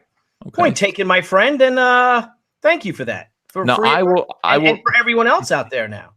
Yes, I recommend that you just put it on Indiegogo and let us make you 6 figures, because we will do that. And that's the thing. Just be concentrated in one spot. There's one link. There isn't 2, because if you put 2 out there, people are going to say which one's better. What is this? I don't understand. Your boy Zach has a great thing. Your boy Zach understands one thing that most of us don't understand, because when we're putting out our own campaigns, we get really, really cutesy about things because we know better than anyone about what it is we're doing and what we're selling. But your average person has nothing but distrust for us. They have suspicion. They're confused by what we're doing. What are we up to? How are we trying to swindle them? That is what the average person is trying to suss out. See, they're like 6 miles ahead of their own asses, and you have to remember that. So it's important to keep it simple. Now, here's what I did, and this is, and Zach had to come in, and he had to beat my ass. So don't think that I'm coming down hard on you. Your boy Zach had to literally horsewhip me over this.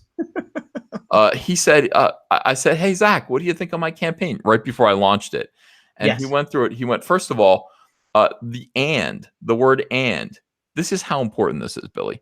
The word "and" between Cyberfrog and Vampirella was not capitalized. It was lowercase. And he said, capitalize the "and" because people are going to think there are 2 different covers, a Cyberfrog one and a Vampirella one. He said, people are confused by everything. Okay, just understand that. Normal people are going to be confused by things.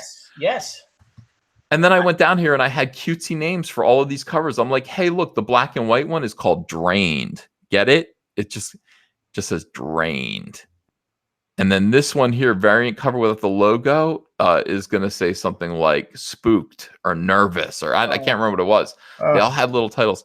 Zach said, what are you doing? What are you, Kwanzaa? What is this? He said, stop it. You're confusing people. He said, rewrite this as simply and as clear as possible. Regular variant comic, variant cover without logo, black and white variant cover. I want all 3. Yeah. I want all 3 and sign them. Now, it doesn't feel good to write that. You, like Billy, you're a creative man. No, I hear you, but keep it simple, stupid. And you're absolutely right. You're Right. absolutely right. No, you hit it over the head, and he was right. He was 100% right. And now look at you. Look what you're doing. Yeah. Nick Barucci emailed me saying, look at Ethan's campaign. And I I'm know like, in yeah, 4 days, yeah, 27,700 for, I mean, just for a cover, this isn't, I didn't do the interiors. It's just a yep, cover. It's not bad, yeah. we'll do better. And this is, again, it's all about just keeping it simple. I would say to you, and I know what you're doing, Billy. Hold on, I'm seeing if you'll show up on the screen when you talk, but you're not talking. I'm not talking. Oh, there No. you are. Okay, all right, Oh good. no, I'm listening. I'm listening. I know what Unlike you're doing, Mike, Billy. I listen. Thank you for saying that. Why won't Mike listen to a thing that I say? He's And crazy. this is the thing about Mike also, and thank you for bringing that up because it's absolutely infuriating. Mike, first of all, his Meg. Let's look at this again, Billy. Let's look at This is the anatomy of a catastrophe. This is called anatomy of utter failure. And Mike doesn't mind me talking this way about his Indiegogo campaigns. I think he likes it. I hope so. I think Mike enjoys this. All right, so we all have good. You got to have a good sense of. If you don't have a good sense of humor here in comics, then I don't know. Then you shouldn't be in it. Mike's in the chat right now. He goes, "Don't listen, Billy." And Oh, then is he he? goes, "Yeah, It goes so fast. I can't even type and say hello to everybody. no, listen. Do not listen to Mike about anything ever. You know what he's gonna? He just wants you to invest all your money in Bitcoin and fail. That's what Mike wants you to do. Yeah. Bitcoin. Yeah. No, not at all. Bitcoin. I just see it. Bitcoin. No. Forget it. Right. All right. So here's what Mike has. Well, I want you to look at Mike's tiers down here. Okay. And when I say Mike's tiers, I mean it both ways. Oh, brutal. Meg 2-pack signed by Miller. Now look at this. Let's go through. Looks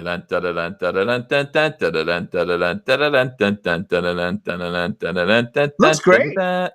Don't look at that part. Let's start over again. Don't look at the art. Okay. Look at the tiers. Let's do it again. Ready? Yes. There.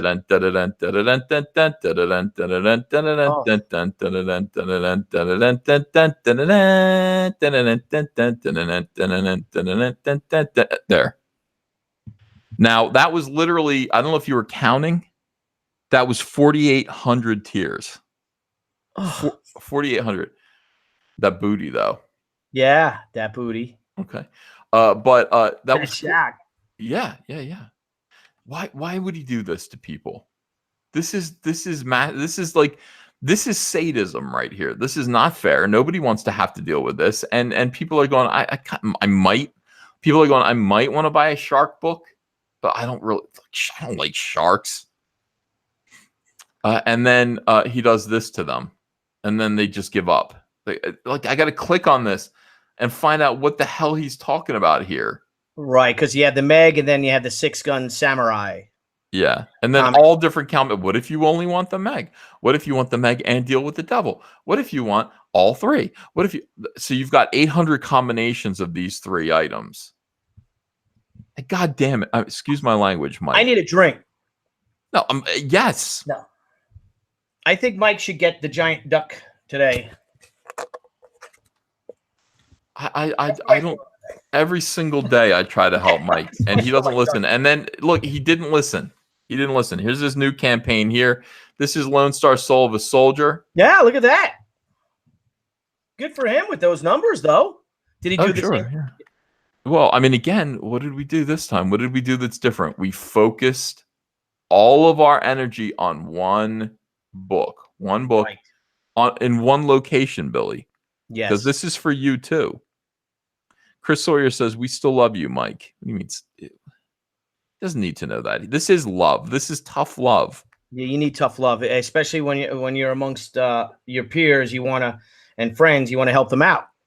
Yeah. And you can't just keep. Oh yeah, that's great. It's like, what if your friend, someone has art and it's horrible, and you don't help them improve. You don't help them get better. You can't critique them. You have to critique them. You must critique. Or we all fail. Or they'll. What if you? Right, exactly.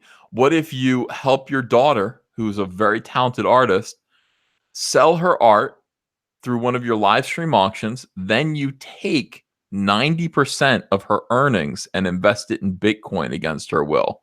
No, That no one would do that. So nobody would do that. no one would do that. That is cruel, right? It's insane. That is cruel. That is that child abuse? Were you about to say child abuse? I wouldn't say perhaps, child but abuse. Used advisedly. Well, the good thing is, thank God he didn't do it. So let's right. Mike or did he? Oh. Now, his daughter Eden has sought legal counsel. We are looking at emancipation from Mike. Mike has become a stage parent, a monster, and a tyrant. Worse, way worse than any of the cast members of Full House. The children, like those kids all got robbed by their parents. Mike's worse than them.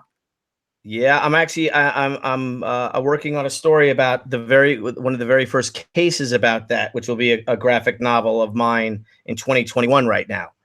And but it all started with this one particular child actor in the 20s. Yeah. And that is he's not doing that. So stop. Now you're teasing. Well, here's what I want to say. If Bitcoin continues to go up, then, and Mike actually gives her his money, then all's well, right? All's well. All is well. I think that I would assume that he would have purchased some gold coins or something. And I hope that's what we did. So no, Bitcoin or Bitcoin's gold. I don't know. Pie Guy says Mike is worse than John Benet Ramsey's parents. Now that might be might be pushing it. Oh what did I walk into here? Where am I? What the hell is this? Is what we do every night. What do you mean? I know. I watch it. I listen. I draw. Oh my gosh. Oh yeah. It's terrible. It's absolutely terrible. I'm blushing right now. So people are saying, well, yes, Mike isn't that bad, is he? Well, I mean, it's a matter of your own morality and ethics. It's, it's a personal judgment call.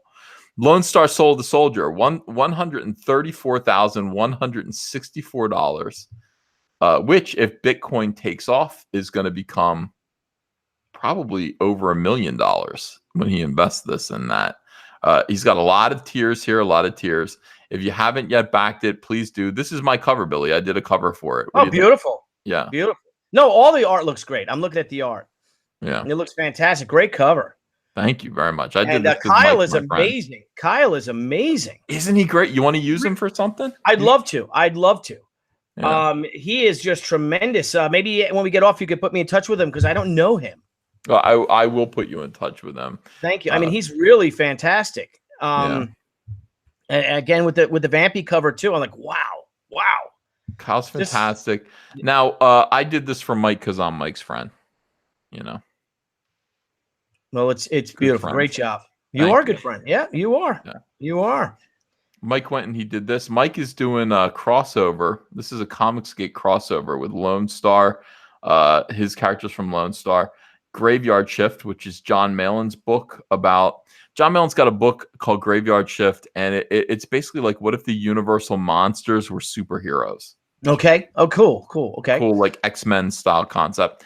And then right here, of course, famously, the Jawbreakers, your boy Zach, and his creation. So this would be the first Comicsgate crossover. Not pictured Cyberfrog. Not pictured. Is that a crossover print, or is that an actual book? It's going to be a book. They're going to do an actual book. So not with this campaign though. This campaign no, is just he keeps adding things. This is another thing that he does, Billy. No, we've got to keep it. We got to keep it simple. Keep it simple. Stick with Lone Star. Finish it out. Unless he thinks it's done, it's run its course. Get that book out and then move on to the next one. Unless he's not drawing it at all. I've published about 200 books myself. So I'm just saying, I did this. I published for a long time, and I would finish Lone Star and get that out first before you destroy all monsters of comics. Well, yeah. I think the Comicsgate crossover is extremely desirable. Like, it's a good idea. It's going to sell a lot of copies. Why just make it part of this campaign when it would be its own mega campaign in and of itself? But that's enough of us criticizing Mike's failure. Let's talk about your success here. This is brutal. Hey, we moved. Oh my God. Oh. Mike's got to come in here. Mike, listen. This is No, let's not have Mike come in. Let's talk about my book. Let's talk about your book. Now, your book is called Zombie Sama, and this is the Indiegogo version of it. You did it. You already put it through Kickstarter. It raised about $30,000 or so. Yep, we did. Yep. And now we're 30, yeah. I'm sorry. We did 32,000 in 28 days. I believe we did $32,202, and then I think you matched that in 24 hours when we launched on Indiegogo. After all the big, all the big, reward levels were gone, like Joyce B in the comic, things like that. And so, thank you so much for that. Yeah, awesome. Hold on, people are telling me to refresh the page. Let's see if we can get this to 38. I mean, it'd be nice if we did. If you guys in the chat, we're at 37,484. Yeah. Thank you for your support, everyone. Let's try to get this to 38 tonight, maybe even 40. If you guys in the chat haven't backed Zombie Sama, tonight's the last night. This is it. This is the last day. When is it? When are you going to close it out? We close it out tomorrow. Okay. Probably about 7 p.m. We'll close it out. Maybe 12 o'clock. We'll see. Debbie is itching to close it out. She actually did close it out for a week almost. It was closed. I'm sorry, not a week. For 24 hours, it was closed off on Monday, and she just said, that she. Well, you said you wanted to end it. I'm like, yeah, but let's not end it till we actually bring it to print, so we can get get our numbers, because we're not selling this. We will do an edition for Diamond. We'll probably break it up into 2 issues, it's 62 pages, the actual story and art. So we'll probably break that into 2 issues, but the sketch covers, the hardcovers, all that will only be done for this Indiegogo. So the only time you can get this book is here. The graphic novel of it is through this Indiegogo, and that'll be it. And then we move on to the next one. That's terrific news. You guys do not want to miss this book. This is your chance right now. It's only going to be open for less than 24 hours. So you guys, if the link's in the description, go check it out. Again, I think the perks are easy to understand. The perks are pretty easy to understand here. And not only that, this is my favorite piece. I swear to God, this is good. Hold on. Defiant Chain. That is Asha Kishna. You have to see her. She's on Facebook. She's on Instagram. She is wonderful. She is an artist that we met in Holland, in the Netherlands. And she came up to us and showed us her portfolio, which was actually, she made a black and white Batman graphic novel. Whoa. And Debbie's like, oh my gosh, we have to use her. And we have to, use her. We would love to work with you. And she was like, yeah, sure. And she just blew it out of the water with her first comic book cover ever, where she's one of our discoveries. She just did a cover for J.C. Vaughn's Vampire PA. And she's going to take off like a rocket ship. She can do men, like manly men, and she can do really beautiful women. And she's unbelievable. She's an incredible young lady, a Dutch woman, and she's amazing. Asha Kishna, check her out. And it's just gorgeous. Yeah, absolutely. Really, people in the chat right now are saying, what is this about, though? Chris Sawyer says, EVS, Mr. Tucci needs to pitch the book. Tell us what it's about. So, Billy, I want you to pretend that nobody knows anything about this book. Tell them what it's about. Imagine being a senior in high school. You're a slacker. Your girlfriend just dumped you. You just got stiffed by a tip. You're a sushi delivery boy. And next thing you realize is that your sleepy seaside town has been overtaken by irradiated, pus-spewing, cannibalistic zombies. And it ends up being the best day of your life. And it's about this guy who grabs a lone katana from above the cash register of the sushi store that he works at, and he is is heroically transformed, reborn into teen sensation Zombie Sama. And he screws up along the way. He ends up saving his friends, and he becomes the hero we all wanted to be. We all want to be. And it's a funny story with a lot of heart. My partner, John Brolia, has illustrated 62 gorgeous pages. And it's just a beautiful, beautiful book. And Paul Little has done amazing colors. We have Mindy Lopkin, who was our letterer and our designer. And it's a real fun book. And we wanted to have a fun take on the zombie apocalypse, because there are some people that a zombie apocalypse just is the best thing that could ever happen to them. I think it would be good for me, honestly. Yeah, I would like it. I think I'd be happy with that myself. Mike S. Miller says yes, but does he invest in Bitcoin? Mike, no one does. No one. Now stop with that. Stop with. You guys are now making fun of me with this Bitcoin thing. Because no, they're not. No. Mike S. Miller gets one magnet thrown at the board. That is Mike S. Miller. There you go. Yeah, but you say that, but Billy, he's not saying, let's see, Bitcoin today. Let's see. A lot of people are curious about Bitcoin. Let's see, Mike. Now, I told Mike to sell last week. I said, look, it's as high as it's going to get. It's going to plummet. If you look at Bitcoin in general, I mean, it's just so unsteady. All right. So wait a minute. So one Bitcoin. So how many Bitcoins does Mike have? And right now, one Bitcoin is worth almost $8,000. Mike has about a fourth. He has a quarter of a Bitcoin. That's what he's invested in Bitcoin, which isn't so much. Oh God! But he watches it like a hawk. Like he's waiting for it. Mike thinks he's bought Amazon stock. Like it's like 1997, and he's bought Amazon stock, and so he's waiting for it to utterly blow up and be amazing. But that's just not the way it works. Well, who buys? If he wants to sell, who will buy it? Well, who will buy this bit? Who will buy his one quarter, his $2,000+ in Bitcoin? Who would buy that? Somebody dumber than him. And that's what you have to find. Like, that's what Bitcoin is all about. But I mean, look at this. Mike bought it, a little while ago. It was at 56.87 right here. And then look at this. Look at it climbing. But let's see. Bitcoin over the past year. Let's just look that up. Over a year. Let's just see how it does here. And I Bitcoin price index. I've been looking at this because I'm concerned about Mike. It's like Mike doesn't need to be doing this. No. My God. You see what I'm saying? Oh my God. Oh, good Lord. This is not safe. He's better off investing in tulips. Yeah. Yes.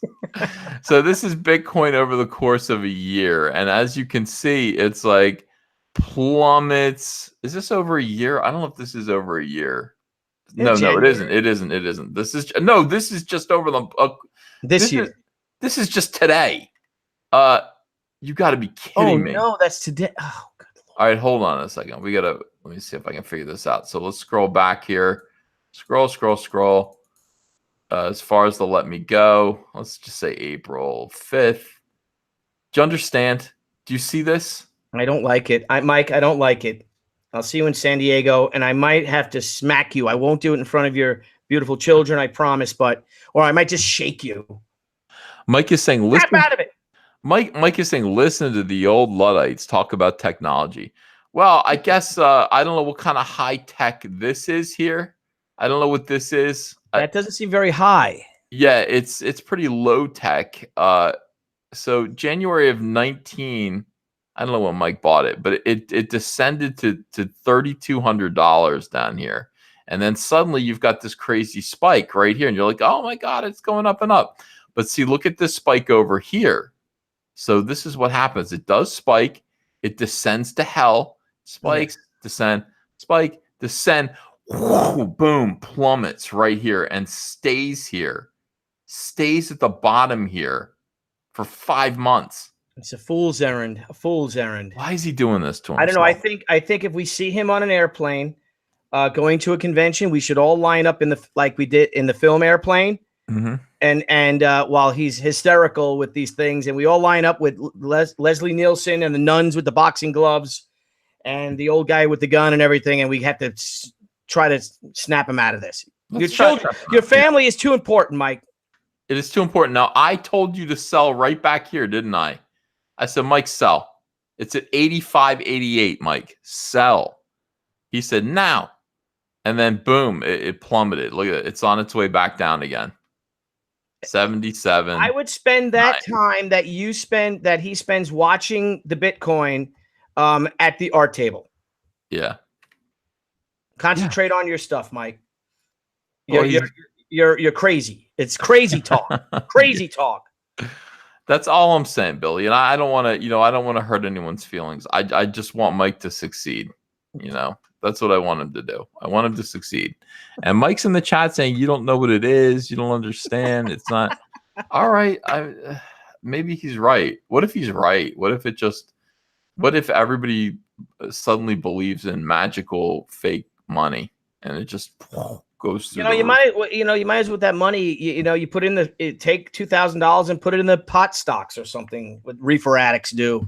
You make your money off of the reefer addicts. I would like to make money off of reefer addicts.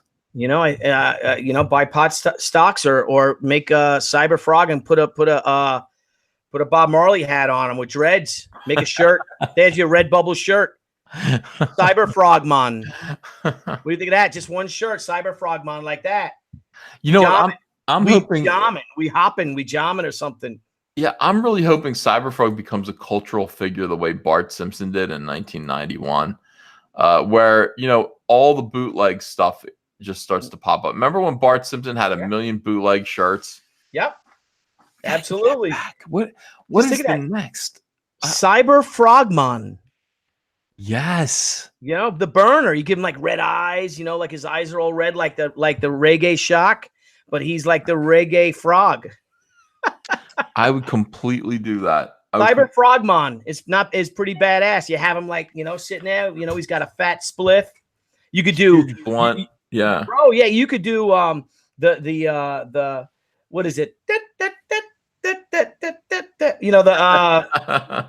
With the glass sunglasses on and the big blunt, the big fat spliff coming out of his mouth.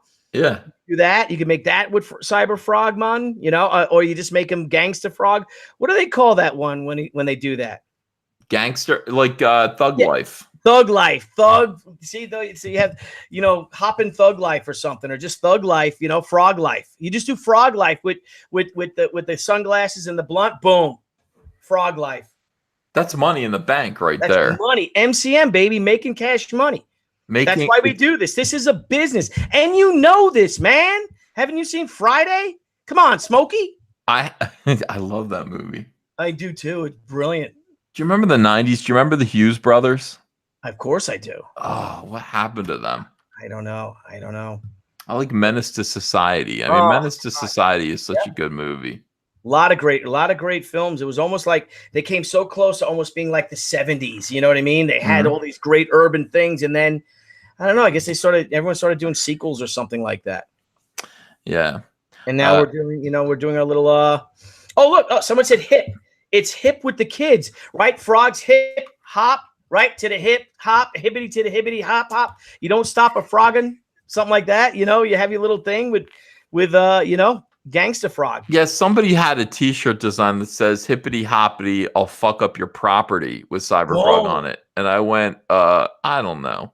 Yeah, but you make him Ganja Frog, or whatever they call him, Reggae Frog, or Frog, Cyber Frogman.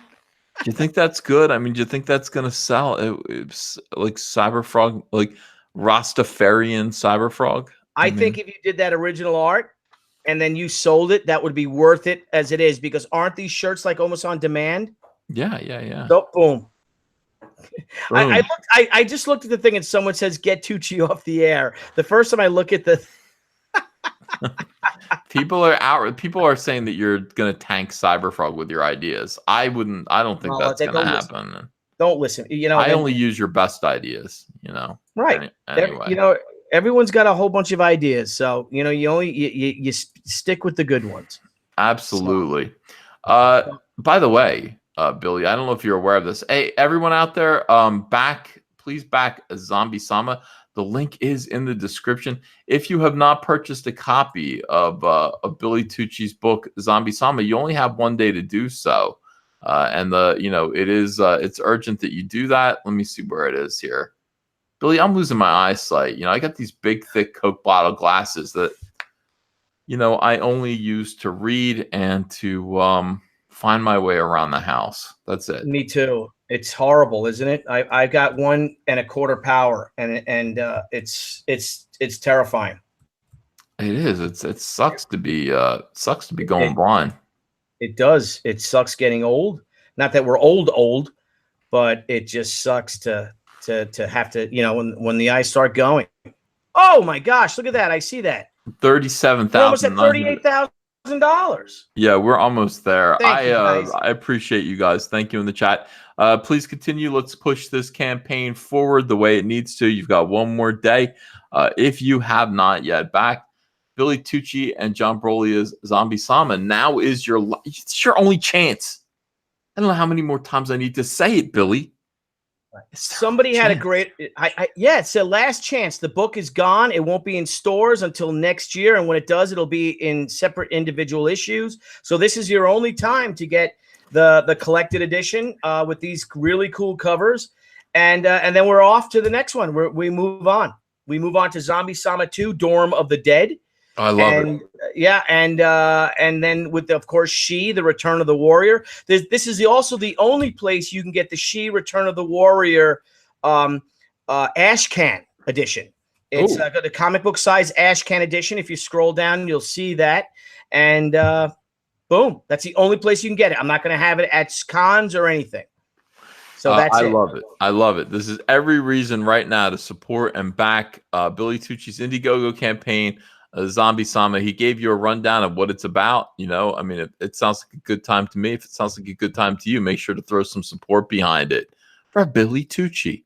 Now, Billy, I do want to say this to you. I don't want to show you that. That's porn. Let me see. Is it porn? I mean, kind of. This is from Bounding into Comics. Report Christopher Priest and Dynamite's upcoming Vampirella series is, quote, most successful Vampirella comic. I don't know if that's true. I remember the 90s. Yeah. What's the most successful Vampirella comic ever, or in the past like 25 years? Because I think that the first Vampirella that was illustrated by Buzz with a cover by Jimmy Palmiotti and Joe, I think that was like, that had to be over 100,000 copies for the first issue. I know. I'm almost positive. Yeah, I'm positive too. Remember that Joe Quesada cover? I mean, that was pretty cool. Double page spread, Billy. Yes. And the genius of Joe Quesada is I think he had Vampirella's ass cheeks, one on each page. So you had to open it up to see Vampirella's entire, rear end. That's right. He did.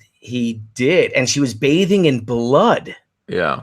With her feet up, and her boots in blood. She had boots in blood, and she was licking her fingers. They don't make them like that anymore. They don't make them like that anymore. Yeah. They don't make them like that anymore. Well, through Indiegogo, you can. Through these things, through your own books, because, people could do whatever they want now. If people like it, they'll buy it. If they don't, they won't. I promise you they will like it. I mean, that's the thing. And that's what, Dynamite Comics is finding out right now. They will like it. Christopher Priest, a new report indicates Dynamite Entertainment, Christopher Priest, and Ergun Gunduz. What a great name. My name is Ergun Gunduz. Yeah, that's is two guns. Yep. Good guns. 2 guns in a row. Upcoming Vampirella series is already shattering sales records for the company and the franchise. Previews World reports the current orders project a print run in excess of 60,000 right out of the gate. I was going to say something I will not say, Billy, because I know a secret about you. They note this makes it, quote, not only the most successful Vampirella comic of the modern era, but also one of the top books for July. Most certainly. 60,000 print sales would put Vampirella in the top 15 comics in April. Outstanding. Outstanding. Oh, that's a great cover. Look at that. Is that Alex Ross? It's Alex Ross doing kind of a Dark Shadows riff. Oh, look at that. Yeah. I mean, that costume's painted on. Yeah. It's like the blood dripping down. Oh, it looks nice. It does look nice. And see, that's great, man. How awesome is that? That is fantastic. I mean, remember they released Vampirella when they revamped her? Yeah. And she looked like Lena Dunham. Yeah, thank you for saying that. I'll put that up right now. Now, I wasn't going to put this up because it was porn, but this was the previous one, SJWs. got a hold of Vampirella. This is what they did. And Billy, you don't have to comment on this. I'll comment on this. Okay, but that's not the one I'm talking about. The one I'm talking about is far worse than that. Worse than this? Far worse than that. Yeah, no. She had the real short hair. Oh, not anything wrong with short hair, but she had real short hair. And if you do another one, you might even do Vampirella Lena Dunham or something, and it might show up. People are pointing out that Vampirella looks like Stanley Dunham here. That's Barack Obama's mother, and I can't disagree. I never would have thought of that, but it does kind of look like Stanley Dunham. Dynamite Entertainment owns 3 of the most badass and sexiest heroines in comics: Vampirella, Red Sonja, and Deja Thoris. We'll even pay them what we consider to be the highest of compliments. These warrior women are classic, fighting females in the heavy metal cover tradition. All right, so, but they're naked, and people, we have to fix that. Yeah. SJWs are the answer to a problem that nobody has. Like, literally nobody has. Nobody looks at Vampirella and goes, cover up, lady. Yes. That's just not what they do. This is not Vampirella. And it's not, Nicola Scott is a great designer, a good artist. Yes, she is. Yeah. But this is the problem. This is not Vampirella. Vampirella is literally a dark-haired woman in that suit. And that's the problem that people don't understand. Superheroes really are just their costumes for the most part. And I know that'll make people freak out, but yeah, you take Wolverine out of his costume, you take Spider-Man out of his costume and put him in a different costume, he's no longer Spider-Man. Right. Not really. Look at this. This is Red Sonja. I mean, sort of. Looks like the ghost from Charlie Brown. A bit, yeah. And this is Deja Thoris. So I don't know. This didn't work out that well. How'd they do for him? Not so well. And, if you look at the comments here, there's a lot of anger from the fans, a lot of fury. And fortunately, we have Nick Barucci, who actually listens to the fans. And now, again, we go back to this. July is a huge month for us this year and lays the foundation for a strong rest of the year and going into 2020. For the anniversary, we went all out with Vampirella's offerings to spoil fans of the character both old and new. To have Christopher Priest helming the new ongoing series as the centerpiece is a dream come true. Mm-hmm. He's more than welcome to stay on the title as long as he likes. That's huge. Yeah. Oh, he's fantastic. That was a Frank Cho cover. Yeah, the Frank Cho cover is just phenomenal too. Beautiful. Look at that. I gotta say, I'm very happy. Yeah, me too. The fans are, and they've spoken. 60,000 pre-orders for the book. 60,000. I mean, how many Marvel and DC books are selling 60,000? Just 14. Right. And a couple of them are Star Wars, I'm sure, right? So maybe, how many other comic book character books are selling that much? No, he did the right thing. He listened to the people, and now look at it. Boom. He listened to the people. He's trying to do the truest, most honest, faithful version of the character that he can possibly do. Yeah. That is what this is. You know what? This is something else. This is not true. This is not about, having faith in the characters. This is about being embarrassed by the superheroines that you are being asked to write and draw about. This is embarrassment. It is. It's like terrible. So it gets worse than that, Ethan, though. If you Google another one, new Vampirella look that came after this, it's even worse. I can't even bear it. I wish I could find it and send it to you. Maybe I could text it to you if I find it. It's a nightmare. Yeah, it is a nightmare. And this is the kind of thing that needs to be fought. Look, everyone in the chat listening, if you ever become a comic book creator and you get to do somebody else's property, don't get too creative. There are claps in between there. Don't get too creative. Just do the very best version of that character that you can do. Right. That's your job. Your job is not to overhaul them. It's not to change the world and make everyone happy that, there's an SJW character out there. It's simply to make people happy who just wanted the character, wanted a good story, a good depiction of a classic character. So that's what Dynamite has done. And because of that, they've been richly rewarded. Billy Tucci, I know you're also a big fan of Vampirella and of Dynamite Comics. I'm doing a Vampirella She cover next week. It's due on the 15th. The way we did it, though, we didn't do it as as bold as you did, because you put it out yourself. That you did the Kickstarter and everything. I mean, sorry, the Kickstarter, the Indiegogo, with the launch, that you did it. The way we did it, we're doing it just through Dynamite, just because I'm so busy getting Zombie Sama out and then starting the She book that it'll be through Dynamite. We'll have them for San Diego Comic-Con, though. For sure we will. Yeah. And then Brian Polito and I are going to go kick ass with San Diego. We're going to have the She, the Way of the Warrior #1, 25th anniversary San Diego Comic-Con edition. And Brian Polito's going to have Lady Death #1, 25th anniversary San Diego Comic-Con edition. I think they'll be limited to like 150 copies each, but they're going to have an intercompany crossover cover that I'm doing now. And it's going to be badass and blood and dead zombies and dead samurai, and the covers actually cross over. Oh, I can't wait to see it. That is so exciting. You, by the way, are at $38,254. Congratulations. And that's awesome. It is. Thank you, guys. I wonder if I should, I thought I saw someone post something about if we do a $40,000 stretch goal, what could I do? What could I do for a stretch goal for that? Well, I mean, or maybe you could just help your old pal Billy Tucci out. Me? I mean, no, not you. No, other people, the people out there.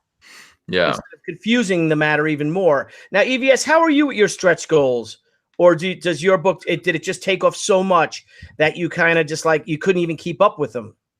I had like charity stretch goals. I had stretch goals that involved rewarding my partners, in business. I had stretch goals like that, and they did do pretty good. I don't think I don't know. I mean, when I do the next campaign, I don't know how I'm going to feel about doing too many stretch goals. It's just extra worry, and I'm not sure that it does sell more comics. I'm not sure. I have to see it and have it proved to me. But that's next time. I just want to congratulate you for this. Thank you, my friend. Thank you all, everyone out there. This is magnificent, and I'm gonna go to sleep. I'm falling asleep, Billy. Yeah. It's not you. I'm like, people are like, why did you miss the High Council the other night? Look, I'm trying. I'm fighting my eyes, but I wake up early to work on Cyberfrog stuff, and this is a big campus. Cyberfrog is gigantic. It's a sprawling thing. Can we go to Cyberfrog and see where that is before we leave and we take it out? Sure, yeah. Here's Cyberfrog Vampirella, which was at 27,720, and now it's at 27,990. Look at that. I'm so happy for you, man. I'm so happy for everyone that are doing these books. All these creators that are just coming, that are just taking it by the balls and putting out their comics. Yeah. And but that said, and I'm gonna let you go, and I want to thank you all. I'm gonna let you finish. Thank you, Ethan, for that. It was delightful drawing to that this afternoon. Thank you so much. You're talking about the piano. Oh, it was wonderful. It was wonderful. I was God. singing along too. But when I had asked you what moment would you go back to, and you wanted a whole life, I had one moment in mind. And if I can go back in time to any point in my life, and God, I hope I wouldn't turn coward or turn yellow, but I would take my chances with the 101st or the 82nd Airborne and put myself in one of those C-47s, one of those 8,500 troopers flying over the coast of Normandy 75 years ago today at this very moment. Wow. And parachuting behind enemy lines to take on 500,000 German soldiers 6 hours before the invasion of Normandy. Yeah, that is enormous. I've heard you say that before. It's very brave. I believe it too. I hope so. We'll see. Hopefully that someone will be there to give me a swift kick in the bottom and push me out of the plane anyway. So, yeah, guys, Ethan, I want to thank you so much. And I hope maybe when Cyberfrog goes to press and you're ready to go, you wouldn't mind, coming back onto our show, Crowdfunding Comics. We'd love to have you on. You did a great thing for us, even briefly. And thanks for helping get my show off the ground. Thank you for helping me with Zombie Sama. You guys made this book. All of you Centurions out there are wonderful. It was fun hearing you picking on Mike Miller. That was a lot of fun, I got to admit. And it's just great. Thanks for having me on your show. I hope I didn't bring your stock down any. And I'll see you in the funny books, pal. Yeah, you too. And no, you didn't bring any stock down. We are not Bitcoin. We are steadily rising all the time. Thank you so much, Billy, and everyone. Support Zombie Sama. We're at $38,324. More people are backing this. Let's see if we can get it to 40,000 tonight. You guys are the best, Billy. Congratulations for all your success. We're looking forward to Return of the Warrior, which should be coming out when? July, did you say, or August? July or August. We don't want to get caught in the whole San Diego Comic-Con, brouhaha, because everyone's making announcements. So we might wait till August, have it in August, and get it into people's hands in late October or November, and then we launch our 25th anniversary omnibus. I love Special it. 500-page book collecting the first 20 plus issues and covers and all that jazz. That's a story for another day. Yeah, unless I should combine all these into one Indiegogo campaign. Well, it's possible. I mean, I don't no, that's what Mike did. I'm not doing that. That's suicide. That's good. All right, so we're learning. Thank you so much, everyone. Thank you, Billy, for being here. Very entertaining, good stuff. Everyone support these comics, and I will see you again tomorrow morning for the morning show, and that'll be amusing. Have a great night, everyone. Bye-bye.